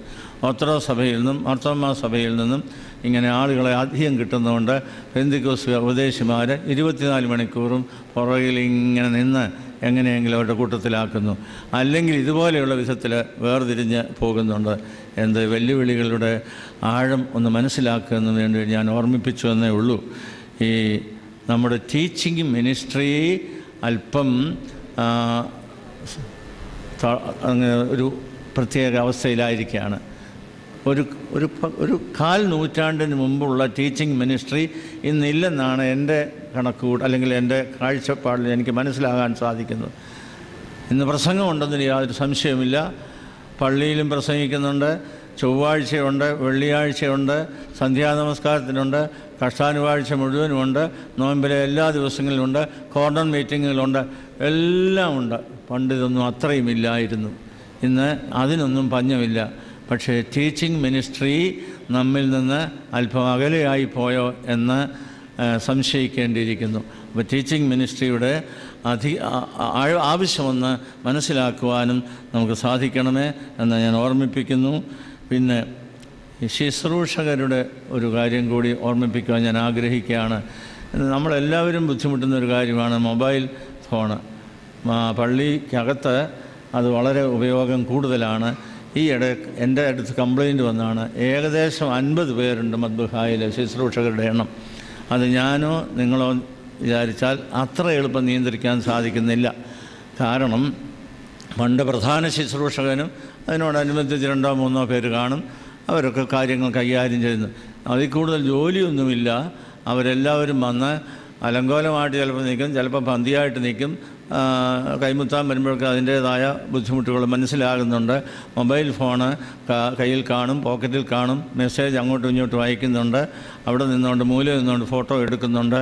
അതിൻ്റെ കംപ്ലയിൻ്റ് എൻ്റെ അടുത്ത് വരുന്നുണ്ട്. നിങ്ങളുടെ അടുത്തും ചിലപ്പോൾ വന്നെന്ന് വരാം. ഇതൊന്നും നിയന്ത്രിക്കാൻ നമുക്കൊന്നും വലിയ സ്വാധീനമില്ല. ഞാനൊരിക്കലും പറഞ്ഞ കാര്യമാണ്, വീണ്ടും ഓർമ്മിപ്പിക്കട്ടെ. ഒരു ദിവസം കല്യാണം നടത്താൻ ചെന്ന് 24 ക്യാമറകൾ പള്ളിയിൽ നിരത്തി വന്നപ്പോഴത്തേക്ക് മറ്റൊന്നിനും സ്ഥാനമില്ലാത്ത ഒരവസ്ഥയിലായി. ഞാൻ വിഷമിച്ചു. ഈ 3 കുടയ്ക്കകത്തൂടെ ലൈറ്റ്, നേരിട്ടുള്ള ലൈറ്റ് എല്ലാം കൂടെ വന്നപ്പോഴത്തേക്ക് ചൂട് കൊണ്ട് നിൽക്കാൻ നിവൃത്തിയില്ല. അപ്പോൾ ഞാൻ വളരെ താഴ്മയോടുകൂടെ പറഞ്ഞു, എങ്ങനെയെങ്കിലും ഇത് 1-2 ഒന്ന് ഓഫ് ചെയ്യുക. പിന്നെ 24 ക്യാമറയ്ക്ക് അധികപ്പറ്റായിട്ട് നോക്കിയപ്പോൾ അവിടെയുള്ള 3/4 പങ്ക് ആളുകളുടെ കയ്യിലും മൊബൈൽ ക്യാമറ ഫോണുണ്ട്, ക്യാമറ ഉൾപ്പെടെയുള്ളത്. അപ്പം ഈയിടെ ഞാൻ അതുകൊണ്ട് ഒരിക്കൽ VT തോമസ് അച്ഛൻ പറയുന്നത് കേട്ടൊരു കല്യാണത്തിന് പ്രൊഫഷണൽ ക്യാമറക്കാർ ഒഴിച്ച് ബാക്കി ആരും ഫോട്ടോ എടുക്കുവാൻ അനുവദിക്കുന്നില്ല എന്ന് കർക്കശമായിട്ട് പറയുന്നത് കേട്ടു. ബാക്കിയുള്ളവർക്ക് മൊബൈലുകാർക്ക് ഫോട്ടോ എടുക്കാൻ കല്യാണം കഴിഞ്ഞിട്ട് പുറത്ത് നിർത്തി എത്ര വേണമെങ്കിലും ഫോട്ടോ എടുക്കാം എന്ന അനുവാദം. ഞാനും ഈയിടെ അത് ആവർത്തിക്കുകയാണ്. പ്രൊഫഷണലായിട്ട് വന്നിട്ട് 1-2 പേര് നിന്ന് ഫോട്ടോ എടുക്കാൻ, എങ്കിലും അതൊരു പകുതി കഴിയുമ്പോഴത്തേക്ക് കൈവിട്ടു പോകുന്നു. ആര് വിചാരിച്ചാലും ഒക്കും, ആര് വിചാരിച്ചാലും. പരിശുദ്ധ ബാവാതിരുന്ന കൽപ്പന ഉണ്ടെങ്കിൽ നടക്കുമോ? സുന്നോദോസിൻ്റെ തീരുമാനത്തോടുകൂടി കൽപ്പന ഉണ്ടെങ്കിൽ നടക്കുമോ? അച്ഛന്മാർ ആക്രോശിച്ചാൽ നടക്കുമോ? അട്ടഹസിച്ചാൽ നടക്കുമോ എന്നൊന്നും എനിക്ക് തോന്നുന്നില്ല. അതുപോലെ പള്ളിക്കകം ഒരു പരിധിയിൽ കൂടുതലായ മറ്റുള്ളവരുടെ ആധിപത്യത്തിലായിരിക്കുന്നു എന്നുള്ളത് ഒരു സത്യമാണ്. അതുകൊണ്ട് ചർച്ച ഞാൻ പറഞ്ഞല്ലോ, ഞാൻ 50 കൊല്ലമായിട്ട് ഇങ്ങനെ ഈ പ്രശ്നങ്ങളൊക്കെ 50 കൊല്ലം മുമ്പ് ഇത്രയും പ്രശ്നമില്ലായിരുന്നു. മറ്റു കാര്യം, വിശ്വാസ കാര്യങ്ങൾ, കുറി കൊടുക്കുന്ന കാര്യങ്ങൾ, ഇങ്ങനെ ഒത്തിരി കാര്യങ്ങൾ കേട്ടുകൊണ്ടിരിക്കുക. ഇതിനൊന്നും പരിഹാരം ഇതുവരെയും പൂർണ്ണമായിട്ടൊന്നും ലഭിക്കുന്നില്ല. ഞാനും നിങ്ങളും എല്ലാ തിരുമേനിമാരും കൂടെ വിചാരിച്ചാലും എത്ര അങ്ങനെ നടക്കുമെന്ന് എനിക്ക് പറയാൻ നിവൃത്തിയില്ല. എന്തായാലും ഈ വൈദിക മീറ്റിങ്ങിൽ കൂടി വന്ന് ചിന്തിക്കുമ്പോൾ നമുക്ക് നമ്മുടേതായ ഒരു തീരുമാനമുണ്ടായി കഴിയുന്നതൊക്കെ നടപ്പിലാക്കുവാൻ തക്കവണ്ണം പരിശ്രമിക്കണമേ എന്ന് അപേക്ഷിക്കുകയാണ്, ആവശ്യപ്പെടുകയാണ്. പരിശുദ്ധമായ മഹത്വമുള്ള യേശയ്യാ ദീർഘദർശിയുടെ പുസ്തകം 5-ാം അധ്യായം 20-ാം വാക്യത്തിൽ പറയുന്ന ഗ്ലോറിഫിക്കേഷൻ ഓഫ് ദി ഈവിൾ. തിന്മയെ നന്മയെന്ന് വിളിക്കുന്നു, നന്മയെ തിന്മയായി മാറ്റുന്നു, ഇരുട്ടിനെ വെളിച്ചമാക്കുന്നു, വെളിച്ചത്തെ ഇരുട്ടാക്കുന്നു. ഗ്ലോറിഫിക്കേഷൻ ഓഫ് ദ ഈവിൾ നടന്നുകൊണ്ടേയിരിക്കുന്നു. ഇതെങ്ങനെ നമുക്ക് നമ്മുടേതായ വിശ്വാസത്തിൽ അധിഷ്ഠിതമായി പിടിച്ചു നിർത്തുവാൻ സാധിക്കും? ഒരു വലിയ വെല്ലുവിളിയായി മുൻപിൽ നിൽക്കുന്നു. ഞാനത് ഓർമ്മിപ്പിച്ചു എന്ന് മാത്രമേ ഉള്ളൂ. എൻ്റെ വാക്കുകൾ നിർത്തട്ടെ. ബഹുമാനപ്പെട്ട ജോഷുവ അച്ഛനോടുള്ള എൻ്റെ പ്രത്യേകമായ നന്ദി അറിയിക്കുന്നു. ഈ വന്ന വൈദികരോട് ഒക്കെ നന്ദി പ്രത്യേകം അറിയിക്കുന്നു. ഇന്ന് വന്നു ചേരുവാൻ എല്ലാവർക്കും സാധിച്ചിട്ടില്ല എന്നുള്ളതൊരു സത്യമാണ്. ബസ്ക്യാമ്മമാരുടെയും കൂടെ മീറ്റിംഗ് ആണെന്ന് മനസ്സിലാക്കുന്നു. വന്നവരെ രണ്ടുപേരോടും എല്ലാ നന്ദിയും അറിയിച്ചുകൊണ്ട് എൻ്റെ വാക്കുകൾ നിർത്തുന്നു. ദൈവം നമ്മെ അനുഗ്രഹിക്കട്ടെ. ഒന്നിനായ തോമസ് റമ്പാച്ചനെ അതേപ്പറ്റി ഒരു വാക്ക് ഇവിടെ പറയുന്നതായിരിക്കും. അഭിവന്യ ക്ലിമീസ് തിരുമേനി, നെക്കുമ്പതീസ് തിരുമേനി, ബഹുമാനപ്പെട്ട ജോഷുവ അച്ഛൻ, ബഹുമാനപ്പെട്ട അച്ഛന്മാരെ, കൊച്ചമ്മമാരെ, ഇവിടെ ബഹുമാനപ്പെട്ട ജോഷുവ അച്ഛൻ ആശ്രമപ്രസ്ഥാനത്തെക്കുറിച്ചും അതുപോലെ തന്നെ ദിയോസ്കോറസ് തിരുമേനിയുടെ ആശ്രമപ്രസ്ഥാനത്തിൻ്റെ ദീർഘമായ ദൃഷ്ടിയെക്കുറിച്ചും ഒക്കെയും പറയുകയുണ്ടായി. എന്നാൽ ഓർത്തഡോക്സ് സഭയിൽ ആദ്യമായിട്ട് ഉണ്ടാകുന്ന ആശ്രമമെന്ന് പറയപ്പെടുന്നത് ബഥനി ആശ്രമമാണ്. അതിനുശേഷമാണ് ഓർത്തഡോക്സ് സഭയിൽ എവിടെയെങ്കിലും ആശ്രമങ്ങൾ ഉണ്ടായിട്ടുള്ളത്. ആ ആശ്രമത്തിൻ്റെ പിതാവാണ് തേവദോസ് തിരുമേനി. അദ്ദേഹത്തിൻ്റെ ഓർമ്മ പെരുന്നാളാണ് ഓഗസ്റ്റ് മാസം 5, 6 എന്നീ തീയതികളിലായിട്ട് കൊണ്ടാടപ്പെടുന്നത്. അതുകൊണ്ട് ആ പെരുന്നാളിലേക്ക് ഈ നിലയ്ക്കൽ ഭദ്രാസനത്തിൻ്റെയും അതുപോലെ തന്നെ തുമ്പോൺ ഭദ്രാസനത്തിൻ്റെയും എല്ലാ അച്ഛന്മാരെയും ക്ഷണിക്കാൻ വേണ്ടിയിട്ടാണ് ഞാനിവിടെ വന്നിരിക്കുന്നത്. എൻ്റെ ആ ക്ഷണം നിങ്ങൾ സ്വീകരിച്ച് ആശ്രമത്തിൻ്റെ പെരുന്നാൾ കൊണ്ടാടുന്നതിനും ഭംഗിയാക്കി തീർക്കുന്നതിനും നിങ്ങളേവരും വന്ന് സഹകരിക്കണമെന്ന് നിങ്ങളുടെ സ്നേഹത്തോട് അപേക്ഷിക്കുകയാണ്. ഇതിന് ഒരവസരം തന്ന അഭിമന്യ തിരുമേനിയോടും ഇതിൻ്റെ ബാക്കി കാര്യങ്ങൾ നടത്തിപ്പിന് വേണ്ടിയിട്ടുള്ള എല്ലാ കാര്യങ്ങളിലും സംബന്ധിക്കണമെന്ന് അഭിമന്യ തിരുമേനിയോടും അപേക്ഷിക്കാം.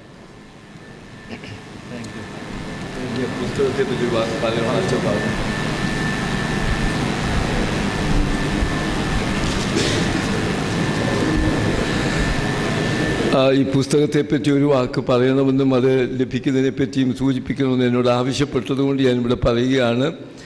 ഇത് I consider this as my masterpiece. എൻ്റെ 40-40 പുസ്തകങ്ങൾ എഴുതിയിട്ടുള്ളതിലേക്കും വെച്ച് ഏറ്റവും ഞാൻ ശ്രദ്ധയും സമയവും നൽകിയ ഒരു പുസ്തകമാണ് സങ്കീർത്തന ധ്യാനം എന്നുള്ള 150 സങ്കീർത്തനങ്ങളെക്കുറിച്ചുള്ള ഈ ഒരു ധ്യാന ചിന്ത. അതിൽ 119-ാം സങ്കീർത്തനത്തിൻ്റെത് കിട്ടിയിട്ടുള്ളവർ അതൊന്ന് വായിച്ചു നോക്കിയാൽ അറിയാം അതെങ്ങനെയാണ് 176 വാക്യങ്ങളുള്ള ആ സങ്കീർത്തനത്തെ അപഗ്രഥിച്ച് അത് അവതരിപ്പിച്ചിരിക്കുന്നുള്ളത് നിങ്ങൾക്ക് മനസ്സിലാക്കാനായിട്ട് സാധിക്കും. ഏതായിരുന്നാലും ഓരോ സങ്കീർത്തനത്തിനും ഒരു ആമുഖമുണ്ട്. ആ ആമുഖത്തിൽ അതിൻ്റെ സന്ദർഭം, അത് യഹൂദ സഭയിൽ ഏതെല്ലാം സന്ദർഭങ്ങൾ ഉപയോഗിച്ചിരുന്നു, ക്രിസ്തീയ സഭാ പാരമ്പര്യത്തിൽ ആ സങ്കീർത്തനത്തിനുള്ള സ്ഥാനം, യേശുക്രിസ്തുവിനുള്ള ബന്ധത്തിൽ അത് എങ്ങനെ ആ സങ്കീർത്തനം ബന്ധപ്പെട്ടിരിക്കുന്നു, ഇത്രയും ആമുഖമായി പറഞ്ഞിട്ടാണ് അതിൻ്റെ വിശദീകരണം കൊടുക്കുന്നത്. അതിനുശേഷം അവസാനത്തിൽ അതിൽ നിന്ന് ഉയർത്തിരിയുന്ന സന്ദേശം 1, 2, 3, 4 എന്ന അക്കമിട്ട് നൽകിയിട്ടുണ്ട്. പ്രസംഗങ്ങൾക്കൊക്കെയും അത് വളരെ സഹായകമായി തീരും എന്നുള്ള വിധത്തിലാണ് ഞാൻ അവസാനം ഈ സന്ദേശം ഓരോ സങ്കീർത്തനത്തിൻ്റേതും ആവിഷ്കരിച്ചിരിക്കുന്നത്. മലയാളത്തിൽ ആരും തന്നെ ഈ വിധത്തിൽ ഇട്ടില്ല. നമ്മുടെ സഭയുടെ ബന്ധത്തിൽ സങ്കീർത്തനങ്ങൾ ഉപയോഗിച്ചിരിക്കുന്നത് എവിടെയെങ്കിലും ഉണ്ടെങ്കിൽ അതെല്ലാം ഈ പുസ്തകത്തിൽ ഞാൻ ഉൾപ്പെടുത്തുവാൻ ശ്രമിച്ചിട്ടുണ്ട്. ഇത് കുറച്ച് കോപ്പി എൻ്റെ ഡ്രൈവറുടെ കയ്യിലുണ്ട്. ആവശ്യമുള്ളവർക്ക് അത് വാങ്ങിക്കാവുന്നതാണ് എന്നുള്ള കാര്യം എന്നുള്ളത് ഞാനിപ്പോൾ പറയുന്നില്ല. നിങ്ങളുടെ ഹോംവർക്ക് ഞാനത് വിടുക മാത്രമേ ചെയ്യുന്നുള്ളൂ. എന്നും വായിക്കുന്നതാണ്. പക്ഷേ അത് ആർക്കും തന്നെ അതിൻ്റെ ആദ്യത്തേതിൻ്റെ ഒരു വാക്യത്തിലുള്ള വ്യത്യാസം പറയാൻ കഴിയുമെന്ന് ഞാൻ വിചാരിക്കുന്നില്ല. എന്താണെന്നറിയാമോ? മണവാളനെയും മണവാട്ടിയെയും എതിരേൽക്കുവാൻ ഒരുങ്ങി നിൽക്കുന്നു എന്നാണ് നമ്മുടെ വേദപുസ്തകത്തിൽ ശുശ്രൂഷയിലുള്ളത്. വേദപുസ്തകത്തിലോ ആരെ എതിരേൽക്കാനാ? മണവാളിനെ. ഇതെങ്ങനെയായി വ്യത്യാസം? ഇതേതാ ശരി? നിങ്ങൾ ചിന്തിച്ചാട്ടെ. അത് മാത്രം ഞാൻ രാജ്യം എന്തിനാ വീണ്ടും അത് മറ്റൊരു ഉപമ പറഞ്ഞതിന് ശേഷം വീണ്ടും എന്ന് അവിടെ വെച്ചിരിക്കുന്ന ഈ വായിക്കുമ്പം വീണ്ടും അവിടെ ഇല്ല, ആവശ്യമില്ല. സ്വർഗരാജ്യം മണവാളൻ്റെയും മണവാട്ടിയുടെയും എതിരേൽപ്പിനായിട്ട് ദീപകേഷ്ടികളുടെ അടുത്ത് പുറപ്പെട്ട 10 കന്യകമാർക്ക് സദൃശമായിരിക്കും. വായിച്ചു വിട്ടിട്ടുണ്ട്.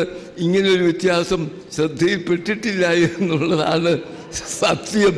അതുകൊണ്ട് അത് എന്താണ് എന്നുള്ളത് അങ്ങനെ ആണ് എങ്കിൽ അവയം എന്നൊക്കെ പറഞ്ഞാൽ ഇത് ഉപമയാണ് ഞാനീ പറയുന്നത്, വ്യാഖ്യാനമല്ല, എഴുതിയിരിക്കുന്ന ടെക്സ്റ്റാണ് ഞാനീ പറഞ്ഞത്. ഏതായിരുന്നാലും ഇതുപോലെയുള്ളത് നിങ്ങളുടെ ശ്രദ്ധയിലേക്ക് വെച്ചുകൊണ്ട്